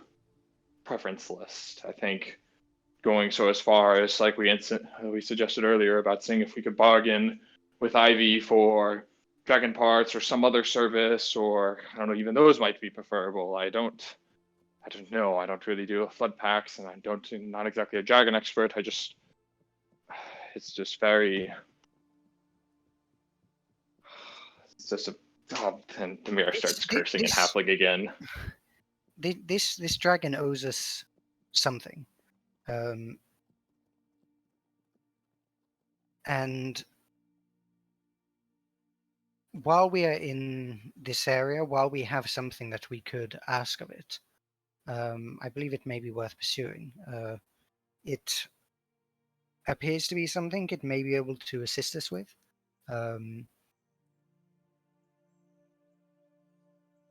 And the other options are just as unreliable, but perhaps more dangerous. well, I suppose approaching a dragon is somewhat dangerous, but at least we know that the dragon will not simply attack us unless we aggravate it particularly.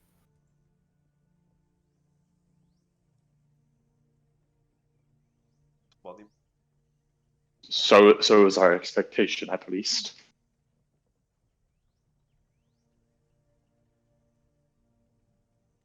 So what would be your decision? All right, let's vote. Emrys is voting to go see the dragon. Gollum's going for dragon. Yeah, dragon sounds like the best option. Yeah. That or trying to replace all of my blood with dragon blood to see if that stops the blood pact. You That seems like got quite a lot of dragon blood.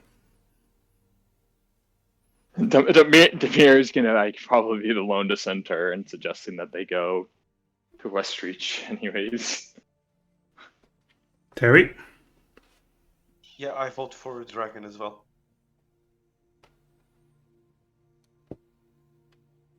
Seems like dragon is a majority. Very well then. All right. Hey, chill up, Demir. At least we're not going back to shit reach, am I right, guys? Thank you for understanding, Demir.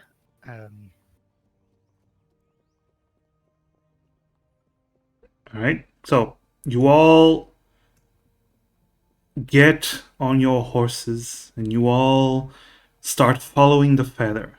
I want one of you to act as a pathfinder, to roll a survival with advantage because you have the feather, to see if you can find your way across this land towards the possible location of the dragon. I'll do it since, ranger. What's your survival check? It's +3. Mine's a +5. Okay, I guess Just you're outranged. Up to you. Yes. 19. All right. Nice. So, Kyoho, you take the feather in hand and you feel They're using their psychic powers to track down the dragon. Mm-hmm, of course. Meanwhile, Kyoho is doing the actual work, and she is feeling the slight movements from the feather, and going through the more used paths from the wild animals. There's a trash truck outside my window, but it's fine. Ignore it. And as you proceed, the night starts to fall. However, as the two moons rise in the sky, you find that the feather is pointing towards a cavern by the shore. Seems like this dragon likes to at least rest near the sea, the vast open waters. Alright. Where we make for the cave? Can I make a look-see around if that's okay? Just to see if I notice anyone surrounding area, anything out of the ordinary. You definitely can. Roll a perception. I know you don't like using perception. There we go. I hate perception. Perception's my worst one. Yeah, it sucks, man. It sucks. All right. So, as you're getting closer to the entrance of the cave, you feel as the wind starts to get stronger, coming from within the cave. However, as you bring up the feather, the wind starts to not subside, but split around you. There is some resistance still, but for the most part, you are able to enter the cavern towards the dragon's, what you assume to be the dragon's location. And as you get closer, you start hearing the sounds of the heavy breathing from this massive creature.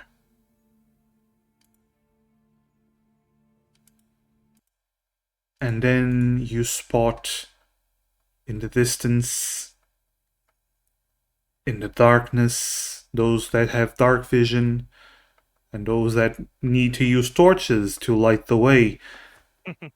You look Emrys casts light. or light. You see as the light starts to peak at the edges of this massive draconic body, and you see the white feathers. And finally, you see Windscar laying on the ground, blue eyes staring at you intently.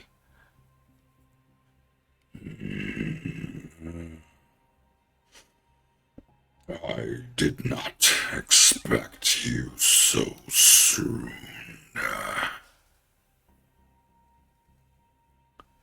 It is good to see you, Windscar. We also did not expect to come so quickly. However, there is something that we wish to ask of you. If it Whoa, would I know any proper way to treat or address a dragon? Like, so I'm kind of going off the idea that I'd know how to like address a superior or act towards a superior. Was there any? Not directly, but you do know, like, if you wanna, you know how to treat them with respect, like in general respect. Dear sir and or madame.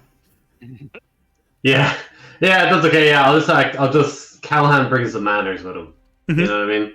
Yeah, you can make a little bow of the head. And she seems to appreciate that. She looks at you, doesn't nod or do anything, but she just stares at you for a moment, then looks towards the other ones expectantly. Oh, I'll bow.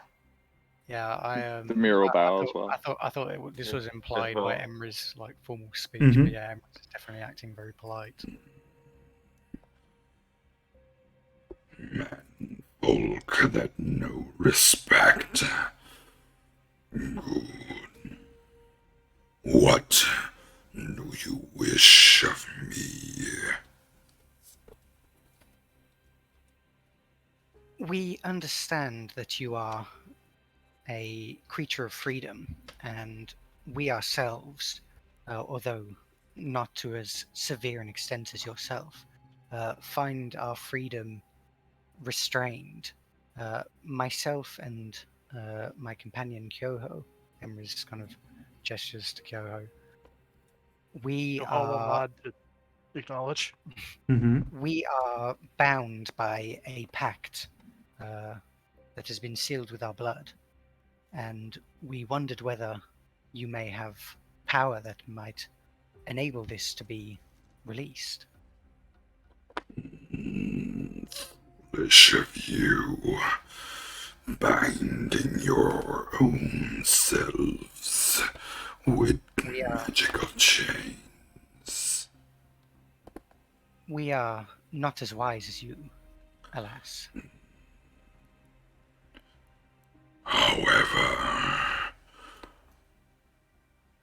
I understand the pain of being bound. Who binds you?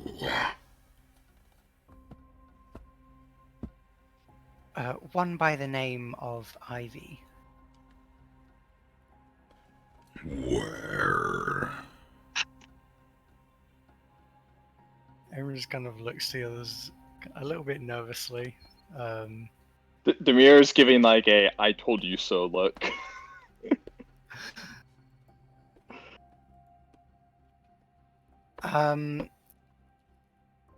Within the city of Westreach. However, not the entirety of Westreach is our quarrel. Immediately, the wind picks up, and you all have to crouch down and grab onto something before or risk getting blown away. And you see Windscar stand on all fours, the wings open. Your jailers will perish. Worry not. I settle my debts. The wind picks up even more, even stronger and stronger. Thank you, great Windscar. Though it is only Ivy that is our quarrel. Well, and that mage of hers that probably cast the spells. Yes, good point. Worry She did. not. I will handle it. I will free you. Thank you. Thank you. The feather. She extends her large claw. I'll hand the feather over. Remember at the start of the session when we were like, we're not going to make you do Windscar's voice again. You. Hey, I joked about dragon lozenges. You did. I gave you an out to not have to do that voice again. Well, I hope it sounds good at least. No. And as you put the feather on on her hand, she closes her claws, and then she starts to walk.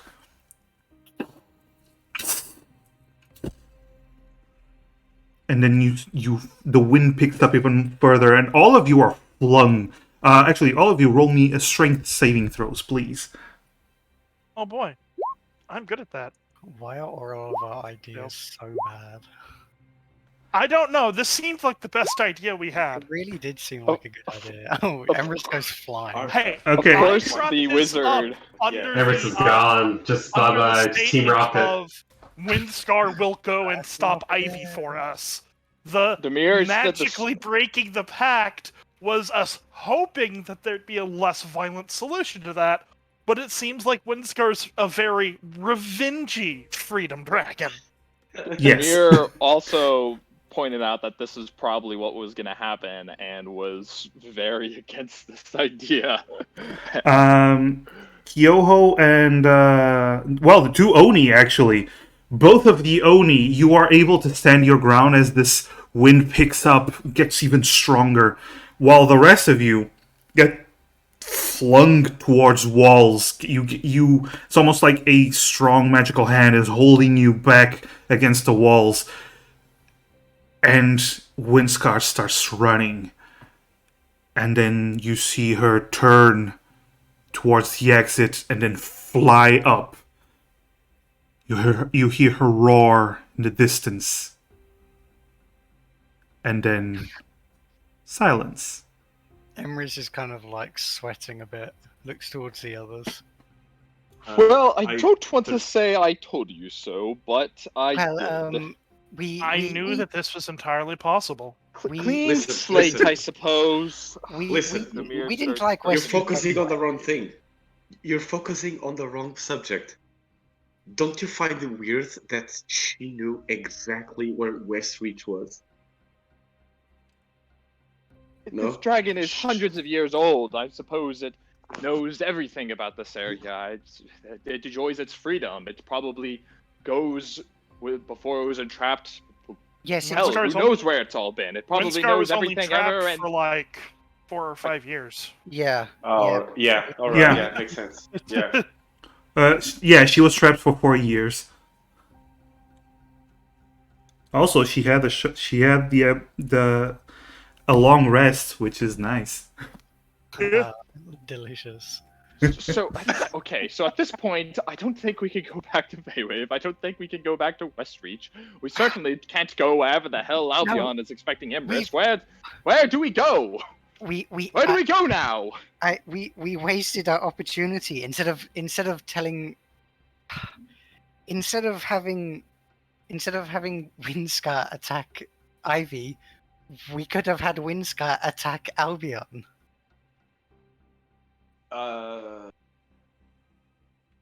Wow. Would That's that help actually with a the very good blood point. pact, though? Yes, that is true. I don't have any blood. Yes, then Demir starts cursing in Halfling again. I I mean, it's one dragon. There's still the possibility that the guards and the pathfinders kill Windscar, There aren't right? really any pathfinders in Westreach. Okay, so there's Ivy and their crew. That are not expecting this adult dragon, to suddenly come out of nowhere and lay waste to them. Yes, and also Ivy is currently down a bodyguard. This is true. I'm rooting for Windscar. She's nice, but very She's prone nice. to violence. No, I mean, Oh yeah, she's a stand-up lady. All right. yeah. She didn't even give you a chance to talk. She's just, who, where, I'm going. Well, she's very proactive. I think she just wants to get rid of the debt as soon as possible. Yes, that as well. However, on the bright side, it is highly likely now that the issue with the Blood Pact has been solved. How would you know? Hooray! Will you know? Will you feel the blood pact leaving your body? Check your pulse. Maybe you can feel it leave.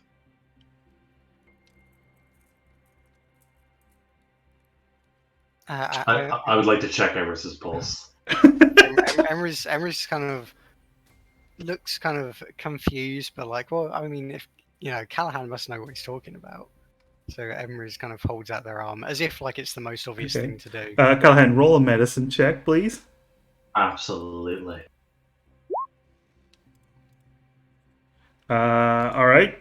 You feel Emers's pulse. It is a bit fast with all of the things that have been happening, but other than that, it's stable. They're not dying. You have a lot of experience with that part. I'll be honest with you now, from what I know about blood packs, they usually feel a lot like someone who's eaten a lot of sodium in the last few weeks, and your blood pressure is quite high. Well, of course, Windscar has only just left. I'm sure it has not been done right now. We may have to wait. Well, I'm not sure how long it will take to reach Ivy. Well, Well, we left Windscar's cave fairly quickly at the last time afterwards, and Windscar had already reached Feywave, done the attack, and left by the time we arrived. So I would assume that if we were to leave here, the same would be the case with Westreach. you know that on horseback it'll take about a day and a half because you're not weighed down by stuff. Well, actually you are because you have all the dragon parts. So on horseback it'll take about 2 days to reach there. Wind dragons are, not exactly slow with their flight speed of, and I'll actually tell you because Demir would know. Let's see. Let me just open the book. And Demir the dragon nerd. you rolled really high on dragons. Let's see. Yes, of course. She has a 90-foot flight speed. She will get there very, very quickly. Basically a jet plane. Yeah. And she can dash. So, yeah. Just wait a couple of hours, probably. Well, they can definitely camp out somewhere not as windy as this cave. Well, I'm not sure whether we'll know unless we simply do not get contacted again. in which case perhaps we should decide what we wish to do now, as we also do not wish to if we likely definitely have no intention of returning to Westreach now, in which, and as we no longer wish to see Ivy nor make our way to Albion, what is our plan? As Well, I would still rather like to continue to evade Albion, as Believe returning to our plan of trying to find some place to sell all of these heavy dragon parts that we were trying to come to a Okay. decision on before we got contacted by the Blood Pact. We agreed on silver, well, didn't we? yes, we could return to Westreach to do that. If Ivy is gone, then we will not be in particular worry about returning there. And if she isn't, well, we'll need to anyway. By the way, Terry, I think you meant Steel Rook, not Shield Bluff. I said Silrook. I heard Shield I Bluff. know I said it. That's you wanting to hear Chilbluff. Uh-huh. No, Right. I said sorry. No, but I did say Silrook, I think. Whatever. It's the capital. But if you want to go to Westreach after its destruction, How long will it take to get the silver exactly? If you're asking, the only one who would know would be actually both Emeris and Terry. You can roll history to get a general idea of the continental map.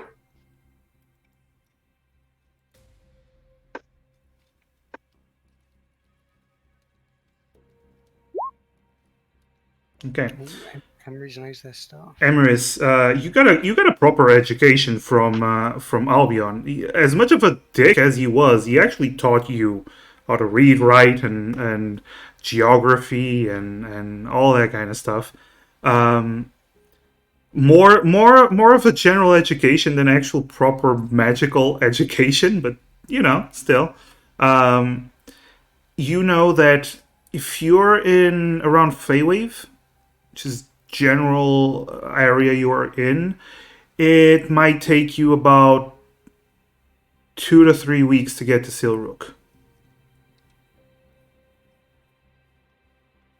From where we are, Silrook is. I have not been there myself, but it is quite a journey. It would take several weeks for us to reach Well, there then, from here. Less we're if going you go to- by boat. Less if you go by boat, but to go by boat you need to go to Feywave. Less if we go by boat, but to go by boat, we would need to go by Feywave. Ah, good.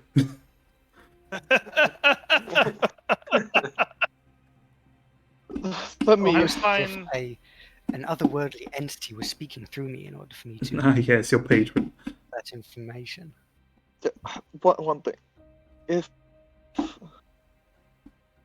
How will we know if Windscar? I'm assuming she does, but how will we even be certain that Windscar will have succeeded and therefore not have to worry about Ivy any longer? Well, What I mean by that is it possible that it's best to go to Westreach anyways to pursue the selling of these parts, and in the process, so to confirm whether it is thus been determine the done. fate of Ivy? okay, yeah. I guess, or are we expecting Windscar will come back and be like, "Go, hey, yeah, I totally took care of that for you. All right, now get the hell out of my cave." I don't know. Well, yes, either waiting here or going to Westreach seemed like the only real ways to, for certain, know whether or not Windscar is successful.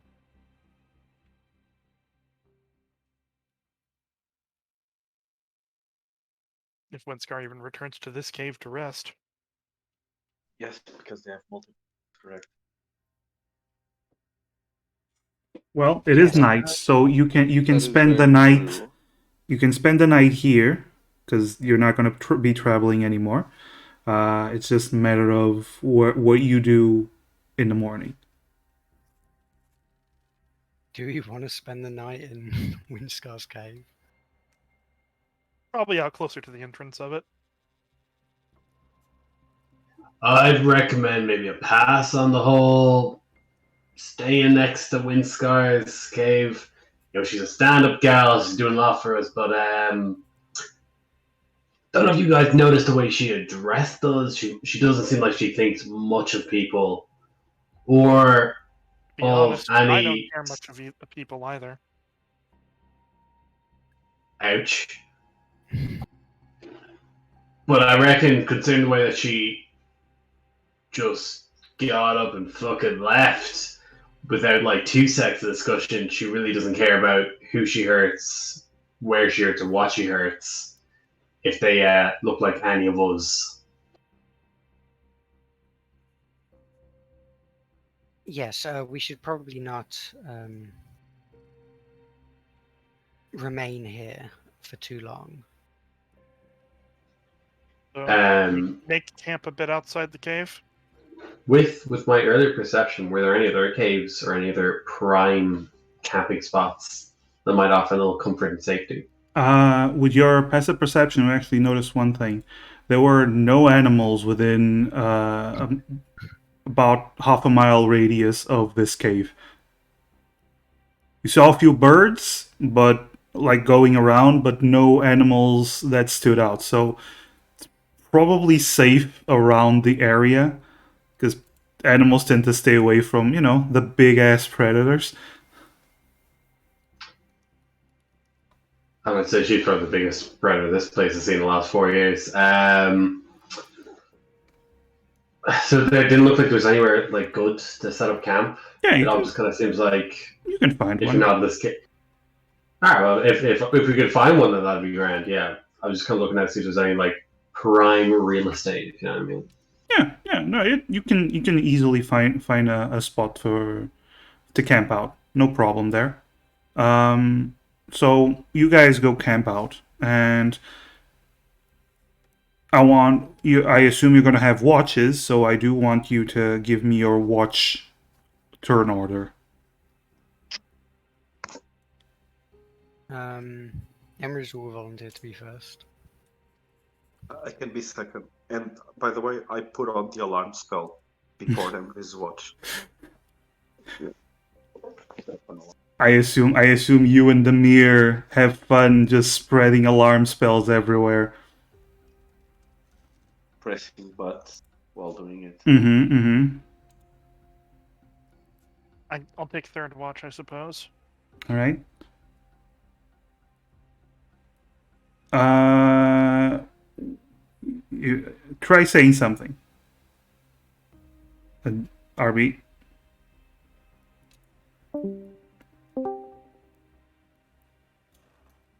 What about now? Hey yo. Now we can hear you. Okay, I was gonna say, Yeah. Glad you Demir's said that your alarm. issues are hopefully going to be fixed soon. Yep, that should be tomorrow.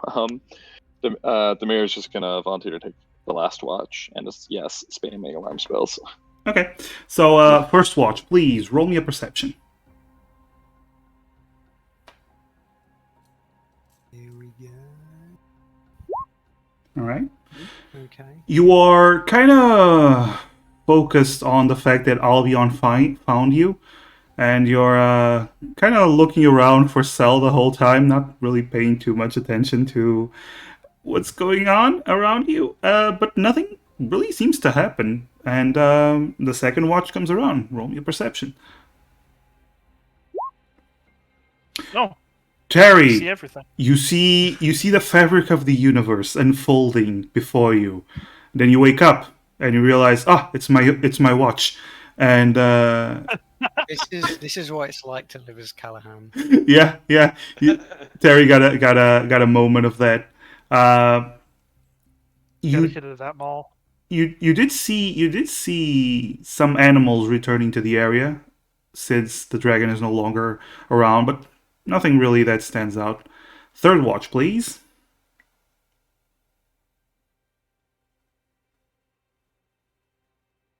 Okay, let me hit this perception button. Oh Ah, boy, d- I rolled good. yeah, basically the same thing as Terry. You just see more animals moving around, but no like predators that move in and try to attack you. And Amaris, Demir, as the day starts to approach, it's your watch, and everything seems fine. Come morning, the area is quiet. You had a good rest. What do you wish to do? The dragon is not back. I guess we're gonna start moving on towards Westreach to check on things, right? Yes. Well, Very well. we should be careful in doing so. One of the one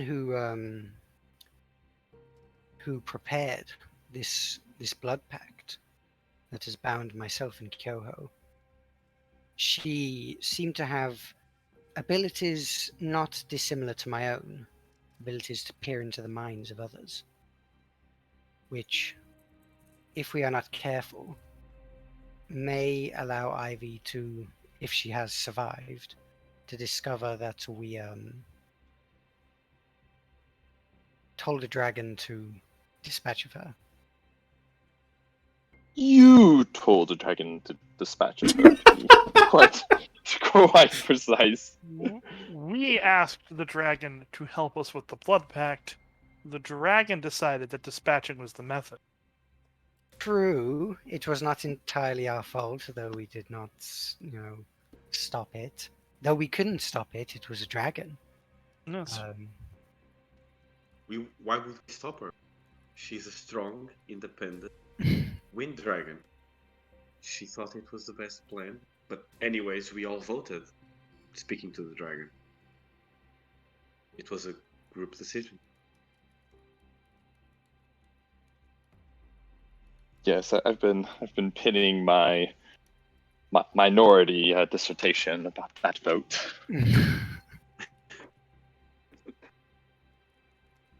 Yes. Well, you haven't had to negotiate with Ivy twice. Very true. True, yes. Well, I think if we can, it may be in our best interest to attempt to discover what has become of Ivy without openly approaching her.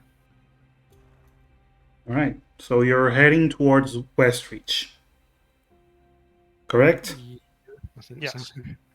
All To right. see the aftermath of our destruction. You get on your horses, and you do know it's going to take you about 2 days to get there. And but you do know the road. So you don't have to look for the best path because you do know the main road, and it's actually the safest road. And Also, we got a ranger and an outlander in our party. you also got a ranger and an outlander in your party, so it's pretty easy. And the first day of travel, everything seems fine. The second day of travel, as the sun begins to set, you start to see in the distance what would be Westreach. But you also see several columns of black smoke. This is familiar. Ah, this is well. And you start to crest the hill. And you see, well, first of all, what you usually see when you get to Westreach from this location is the Seven Rocks.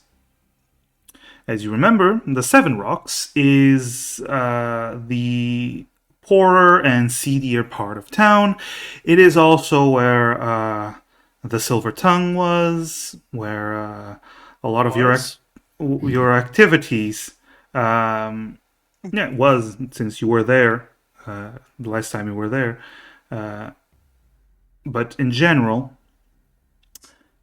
that's what you usually see when you reach Westreach. And as you reach Westreach, you crest that hill and you see that what was once the Seven Rocks is several columns of smoke It's now and only 4 rocks. lots of debris. This is what you see. What is scribbled is what has been completely razed and destroyed. Oh boy. You see. Well, I don't want to say I told you so again, but You see a path of destruction that leads from the Seven Rocks all the way down the Sun Road, and some of the wall of Hightown has been crumbled. And as you get closer, you see people still in the process of trying to clear the debris. You see many bodies on the floor. You see chaos that reminds you of not only Feywave, but on a larger scale, but also what Sketch did on a much larger scale.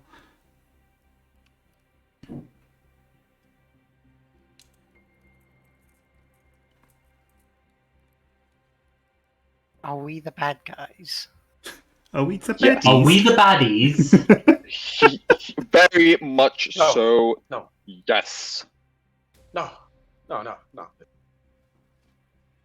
was Windscar. This Let's is think, the guys. second time we have sicked a dragon upon a town and caused widespread destruction.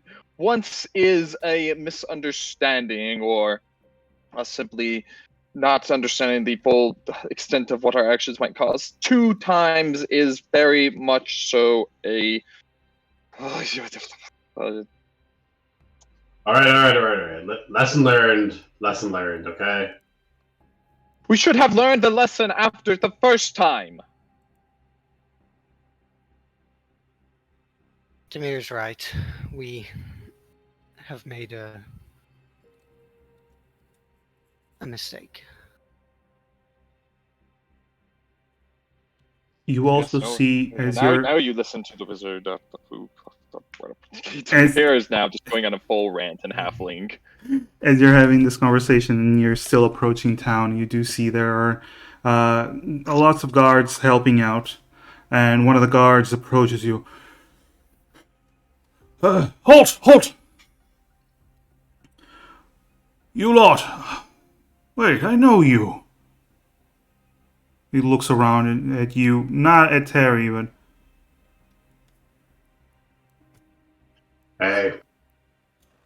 you're the one that took down Sketch, right? Yeah. Do you want to bring your Let me bring me to Pretty your sure that wizard, was all right? I'm pretty sure it was the gods who proclaimed that they had taken down Sketch, if I'm not mistaken. And he looks Yes. he looks around.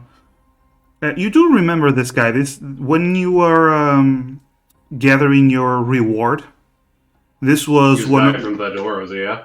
yeah. He's one of the guys that actually gave you a nod and actually talked to you with some respect.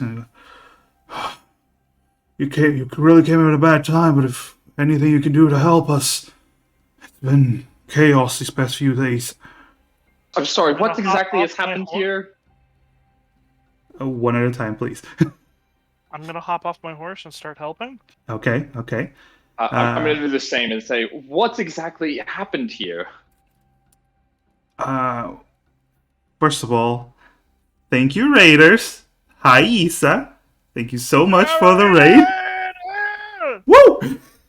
Welcome. Yeah, welcome. Welcome to us coming upon the town we helped. We instigated the partial destruction of. Whoops. Chilex Ryan, thank you for the follow. You just came upon, as you can see on the map, the area that's been scribbled out has been destroyed by a dragon that this party sent towards the city. Oh well. We directed it towards an individual. Anyway, Technically, two individuals. yes. Anyway, Kyoho, you go to help with the debris, and Demir, you ask. I thought you just said, Kyoho, you go to hell. Probably all of you are going. Anyway, we're having a part in this. Yeah. Demir is going to help as well, and then kind of like shouting over his shoulder, like, "What the hell happened here?" yeah. If you want, I can go ahead and click this kill a PC button and go to hell if you want me to. Not yet. At this point, but- Demir might need to die just so he can get away from the rest of the party by affiliation. Well, he's been showing signs of being disgruntled. But anyway, Demir, you did ask the guard, and the guard. Can you believe if I told you that a dragon did this? Can Callahan just run off and just try and find whichever sick bay, and then I'd like to pump all my spell slots into just heals, if that's okay. And like any spare the dyings I can slap in. Just yeah. Is that okay? Yeah. All the spare the dyings, all the healing words and cure wounds, and lesser restorations, everything. You find some familiar faces amongst the bodies. Can I make any like medicine checks as well? You just generally help, and you're knowledgeable enough to do a good job with what you can. I'm also slapping my circle of mortality where need be. You definitely do that. You are a god in the medical tent for a bit. Yeah. The guard, as you're doing this here, about 3 days ago, no, about 2 days ago, a dragon came here, started destroying the place, started telling everyone it wanted to see Ivy.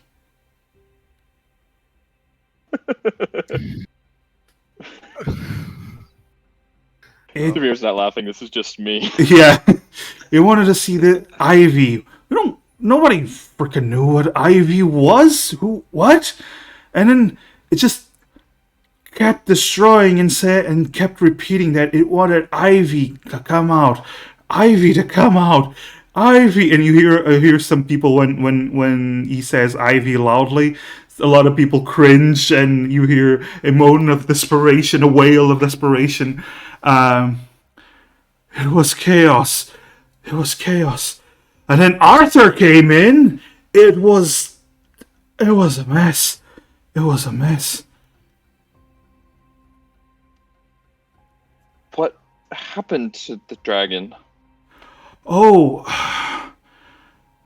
the dragon. We don't know.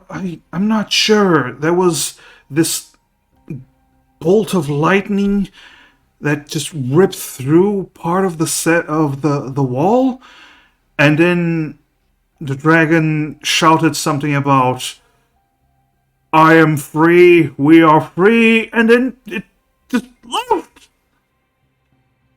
Did eat a few people too.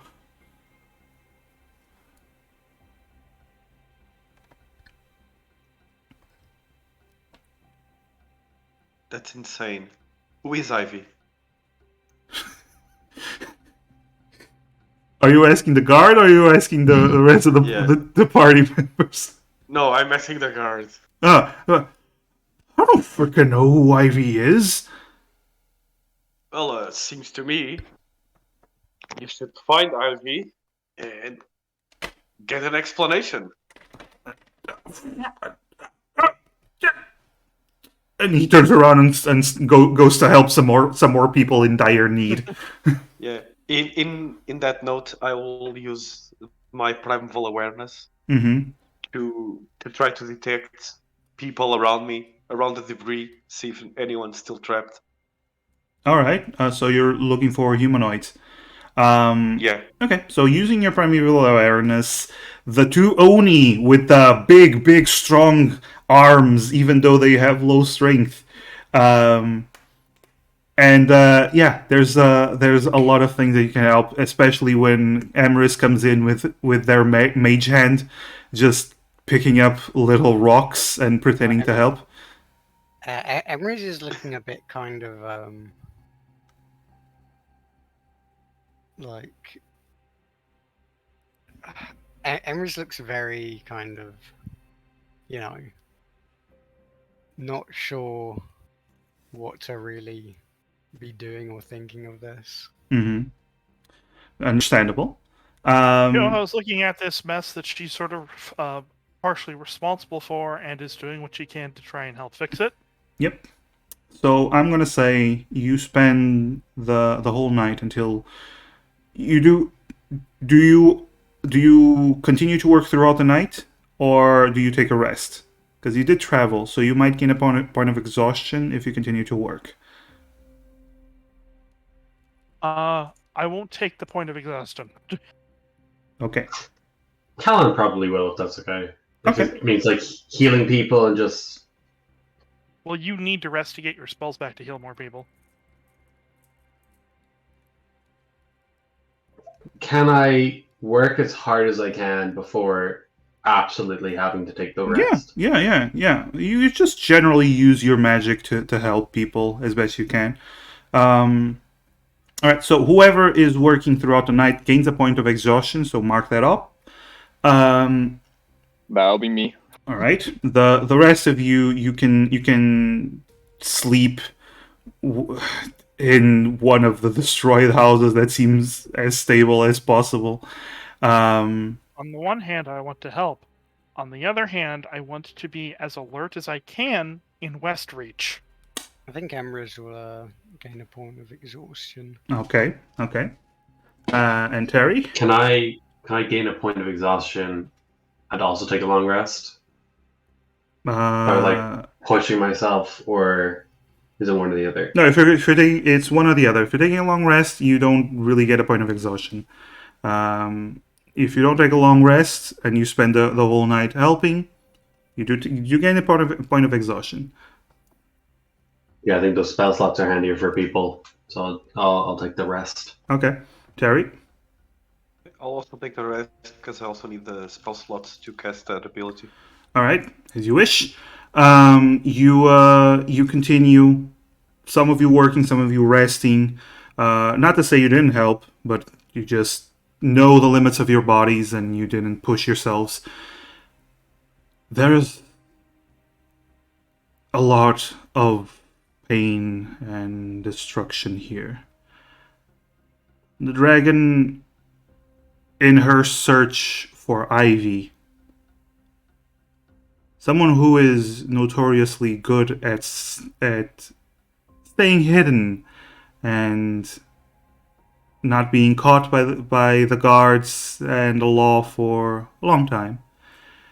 It seems like the dragon opted with the scorched earth approach and forcing, from what you gather from different accounts, this dragon seemed to have forced the population itself to bring Ivy. Amaris and Amir, roll investigations, both of you. Is this before? Okay, so 1 point of exhaustion is that Before the it's before the exhaustion. So okay, yeah. Gotcha. Okay, so you do hear something as you both are working. You hear that the dragon was indeed informed of Ivy's location of the Silver Tongue. And as you are working through the rubble, you actually spot the Silver Tongue, the hidden bar where Ivy made her base of operations. And from what you gathered, nobody survived down there. It is a hole in the ground, scorched by lightning. It would appear that, from what you gathered, the dragon found a place and pumped all of her breath weapon attacks into this location. And then flew away. Her job done.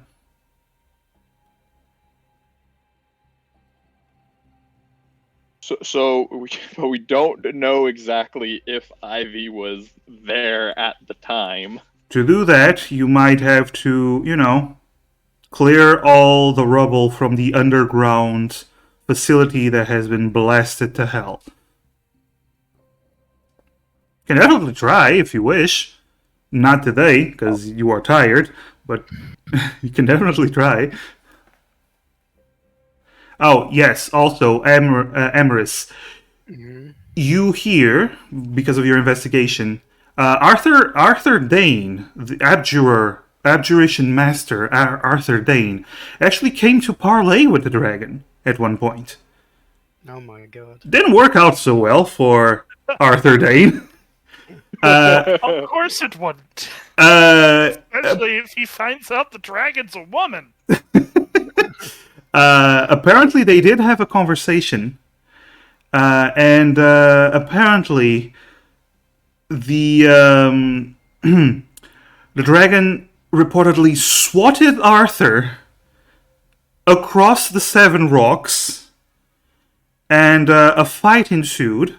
And Arthur, the last information you got is that Arthur was in critical condition. You don't know the exact fate, but he was very hurt when he was carried out. Hey guys, what did I tell you? This is a wonderful idea. We should have asked the dragon for help sooner.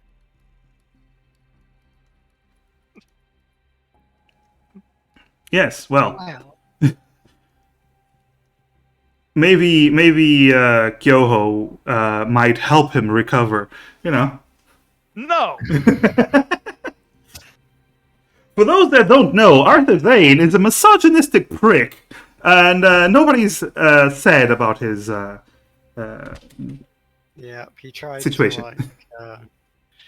he tried to Out- charm Kyoho. If there's any help Kyoho is going to be giving to Arthur, it's helping finish the job. I was gonna say, out of character, the only regret I have about this is that you specifically mentioned critical condition and not outright flattened like a pancake. Well, you do know from your experience as an abjuration wizard that if nothing else, he would have a lot of protection on himself. So Tanky wizard. yeah, he's a tanky wizard. So being swatted by a full-grown adult, very very angry dragon, if anyone would survive it, it would be him. But yes, you discover all of that throughout your searching and investigating while helping people, and in the morning, you realize that this is going to be a several day type of job. It's not going to be something that you fix in a night because the destruction is quite extensive. Yes. You also realize that there are many dead. Many that you did not come in time to save, and many that died in the initial attacks. Yeah. You also realize that, yeah, maybe this might happen to Feywave soon. Well, but that's the Pathfinder's fault. That is true. That is true. Terry's very good at shifting the blame. Yeah. Yes. Yeah. Terry lives in the moment. Listen. I've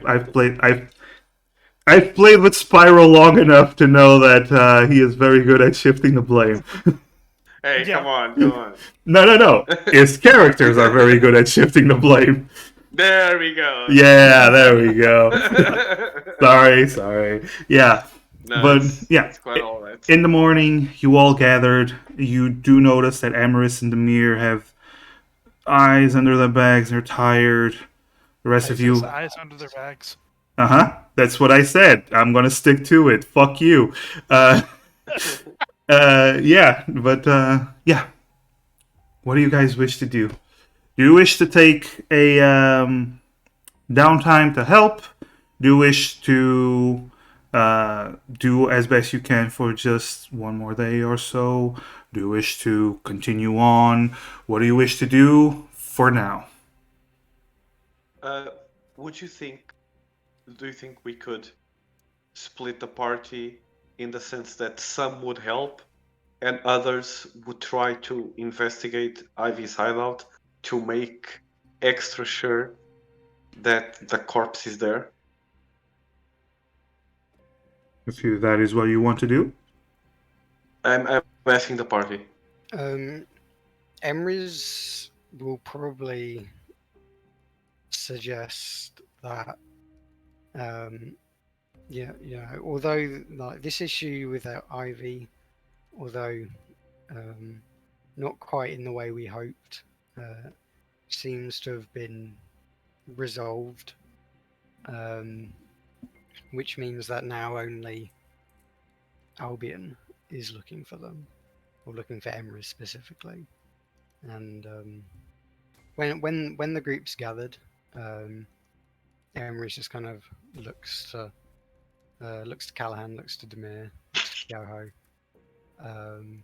looks at Terry as well, but mostly to the other three because he's known them for long. Because Emrys has known them for longer. This matter with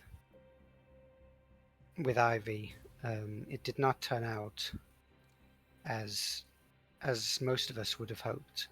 And even if it now is resolved, there's still the matter with Albion. And Albion is looking for me. He's not looking for any of you. Even after the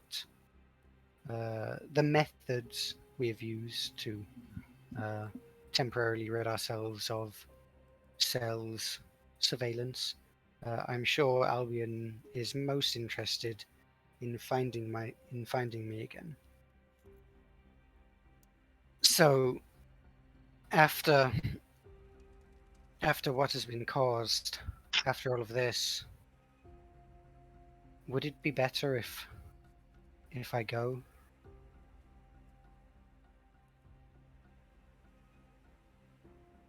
As I said, Emrys, your master is the most promising lead I had in years, and you all seem very nice and helpful, despite of what happened here. I want to help.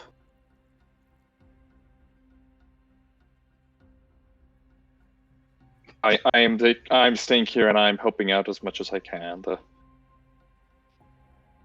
I would hope you would do the same, but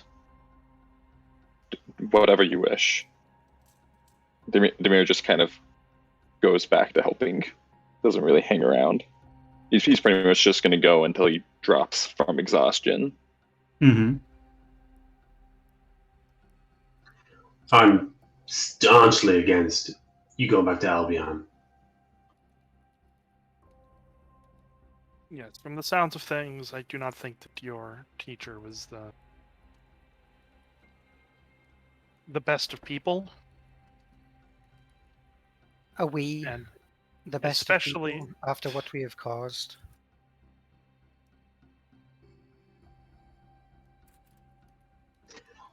That's a fair point, but we're a lot better together than we are apart. Emery's kind of nods, like slowly, a bit kind of out of it. Because I'll tell you one thing, if you want to go, I won't stop you, but you better be packing for two, because I'll be coming with you regardless. Callahan, that's awfully flattering of you. But if I were to leave, Not saying it out of flattery, Alan.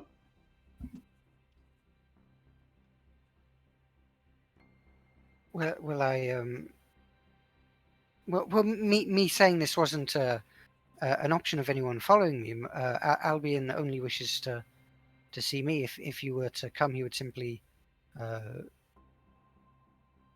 leave you behind somewhere. He doesn't get to see you at all.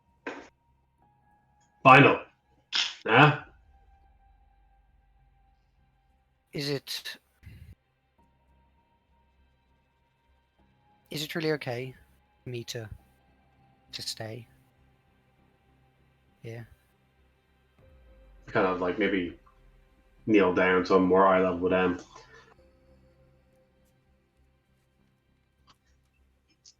Emrys, I know we're not much, but you have a family with us.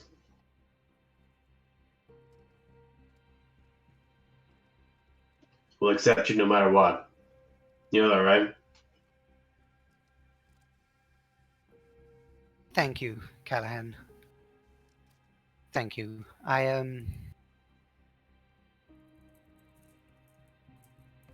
may need to reconnect with my vast powers. These recent events have left me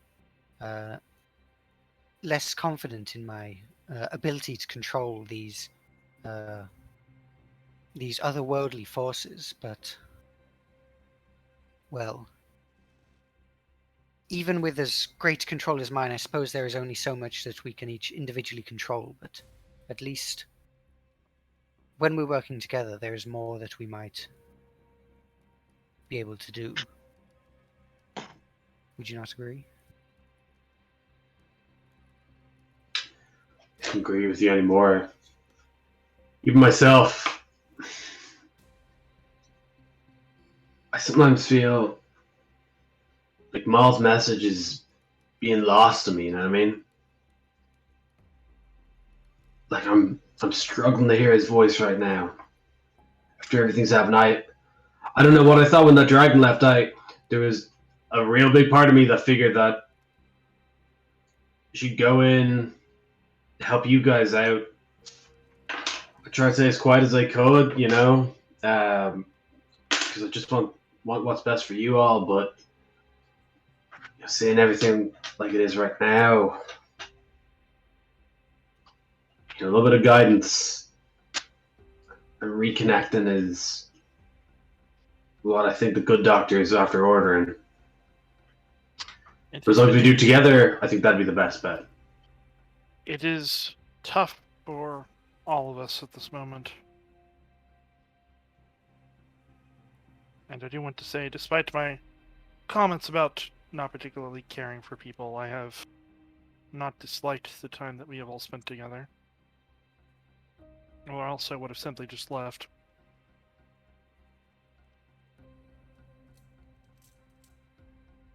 Yes, I suppose you are also all very adept traveling companions with powers that rival even my own in some areas. Whereas if I were to simply return to Albion, those powers would find no use. Even after what we've been through. Even after what we've done. I think that if we were to abandon it now, then it would have gone to waste.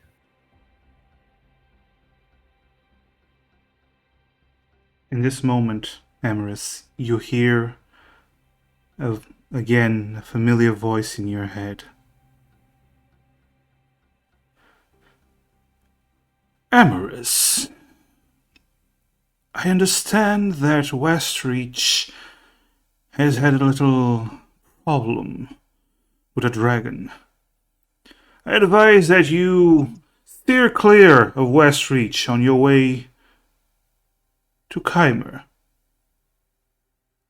I have arrived on the continent, thus I will be there shortly.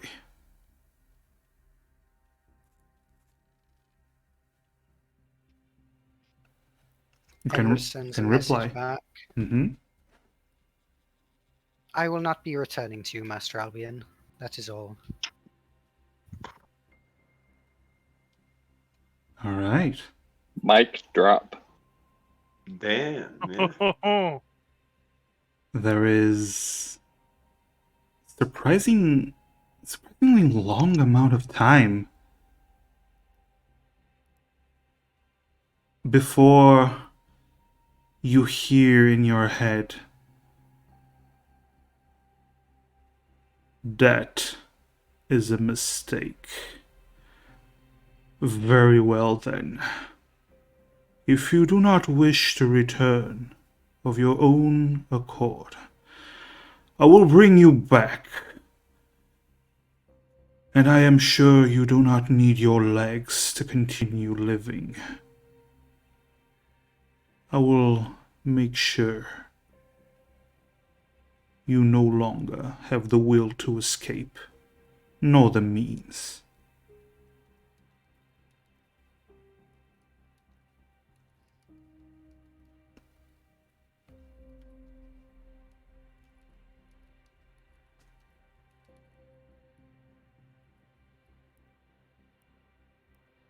That is all, by the way. Yeah, I just I don't really know what to reply. You don't have to reply. It's Emrys up to you. Emrys is gonna stay. Emrys isn't gonna respond. All right. We'll Only defeat you with the heard power of this. friendship. I will say one thing. Mhm. There was a time when you were younger that you broke. I don't even remember what it was. You think it was a mirror.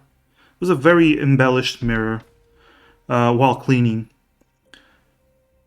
Albion's rage that day was not the boisterous shouting and fire and brimstone that you were expecting that day.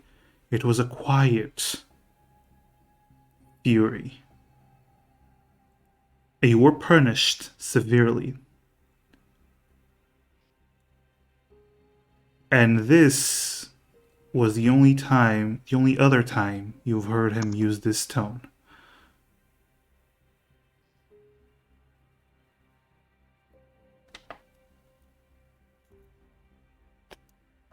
I'm pretty on the edge of my seat. You were also the only one that heard this sending spell, as per usual. Mm-hmm. You all look towards Emerus as they were in mid-conversation with you. And suddenly... I forgot I was talking with them. And Sorry, suddenly... I thought that this was sent while Emrys was just like working. I forgot I was talking to them. No. This was during the conversation. Suddenly you saw Emerus stop.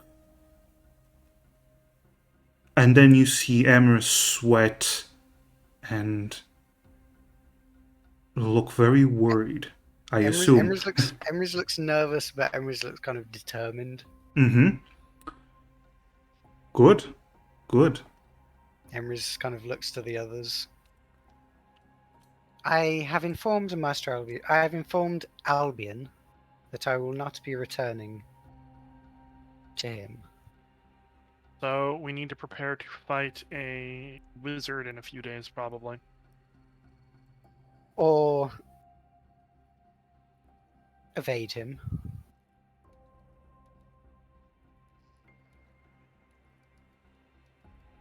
That can also work. Does apparently take time for him to get places. Yes, he is a specialist in transmutation. So Well, Yeah, I'm sure he does I'm not sure have I'll find- access to teleportation, if that is what you mean. Yes, he is not a specialist in simply teleporting or traversing realms to appear before us immediately. It will take him time, although I'm sure that now he will be coming directly. I do not wish to stop what we have been doing here in Westreach, as I believe that it is important, but we will need to make plans. Yes. Well, as I have stated before, I am quite skilled in living off the land if we need to run away into the wilderness to hide for a while. You know, We're that's used not to it. actually a bad idea. There's a lot of uncharted territory.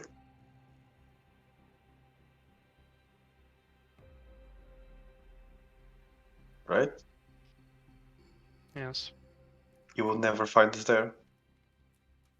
Of course, we can get lost. Well, that may be true, but also in such territory, he will be free to do whatever he wishes. That's correct. Alright, so I do have a question for you all. Mm-hmm. Are you planning on staying in Westreach, or are you planning on going somewhere else within the next few days? What is the plan? So, Emrys will suggest leaving as soon as possible. Alright. But if the others want to stay in Westreach, Emrys will oblige. Well, we have checked to make sure Ivy is dead, and that seems to be the case, hopefully.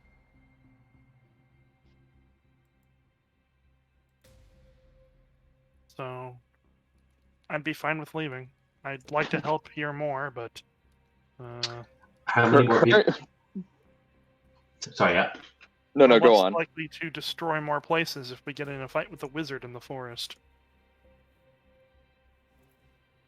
What were you saying, Sorry. Dusk? I was going to ask, does it seem like there are many more people who need help? This was a mess. This was the scene of a cataclysm. This will take at least a few more days just to make sure nobody's stuck under debris, and then long time for rebuilding and whatnot. You've done a lot during this night, but it's not just one night that is going to help. I mean more from like the healing side of things. Well, there's always people in need of healing, but you took care of what you could for the most part. Now it's more people that are being found under debris that are still alive. There are other clerics. You're not the only cleric here helping, but you've done a fair bit. I'm probably the only one who feels responsible for it, though. Well, Demir hasn't been around for this conversation because he angrily left and is still working himself to exhaustion. Mm-hmm. Demir currently, who's not been around for any of this, has no intention of leaving. I'll leave it. I'll just say that much. I guess we're staying then. All right. Yeah, I'm So, happy enough to just try and like heal as many people as I can for the next few days or whatever. All right. So you decide. Are you all deciding to stay? Well, as a group, of course. Deciding to stay for a few days to help with the relief effort. I'm perfectly fine staying a few days to help with relief, given that we did sort of cause this. yeah, And I do feel bad about that. Emrys will also help with relief. All right. So we are going to be ending the session here as the five of you roll up your sleeves and go back to helping people as best you can. And next week, we're going to pick up on, well, this endeavor of you. Someone really likes Arthur Dane. This endeavor of you helping people, and well, we'll see what happens. But there is good news. That Arthur Dane got severely wounded.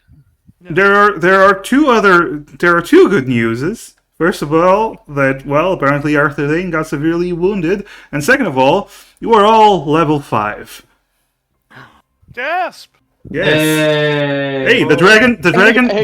Hey guys, I can learn. I can choose to learn glyph of warding and make some scrolls. Do you think? Yeah, we Yeah. were on our way to Those- Westreach to return those scrolls. I mean, what the fuck? What happens? It seems like the dragon was included in your party, and it shared all the XP from killing all these innocent people. Like, there's a lot of XP. Yeah, no, I'm kidding, but still, you are now level 5. I already know my worst spells. level up timing. Oh Well- boy, what are these spells? It is an ending of a chapter, so to speak. So Sweet. it is a bittersweet, but you don't only get level up from good things. It depends on what's happening in the story and what has been done. And I felt Yeah. it's a good place. And honestly, you might need it. Anyway, we are we are going to be fighting someone to raid. And I want to thank everyone that's been watching, everyone that stuck around from the raid, and thank you, Yisa, for the raid. Amazing. Thank you so much. Fantastic. Thank you for sticking around. Whatever it is happens. Damage in control. These sessions. we just kind of we just have no restraint. Well- we just go all out. Stuff happened. You employed a dragon. This is an extremely chaotic party. Yeah. Actually, Amir is lawful good and was very against this idea. Let's be clear about that.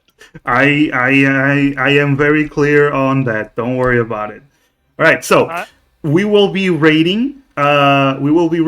Shop Sons. I usually raid a D&D streamer. However, today I will be raiding Shop Sons because, first of all, she is a friend of mine. She is an amazing artist, and currently on her stream are 3 people that are going to be in a D&D one shot with me tomorrow. So oh, yeah, I'm going to be DMing another one shot with them. It's going to be the first time for a couple of them, and it's going to be fun. And yeah, so tune in for that. It's going to be. I assume it's going to be fun. There's not going to be an Arthur Dane cameo. You have a weird obsession with Arthur Dane. Are you sure you're not going to be playing Arthur Dane? Maybe an Arthur Dane line character. more macro. Anyway, I hope you all have fun. I hope you all had fun. I hope you all tune in tomorrow, and I hope you all tune in next week for the 14th episode of Telia Misfits and see where it goes. Might be a mess, might be awesome. We'll see. Tune in Stick to around. see us make more absolutely horrendous decisions. Indeed. Well, tune in for the raid Next and time we say send hello. 2 dragons on a town. Which town shall we raise to the ground now?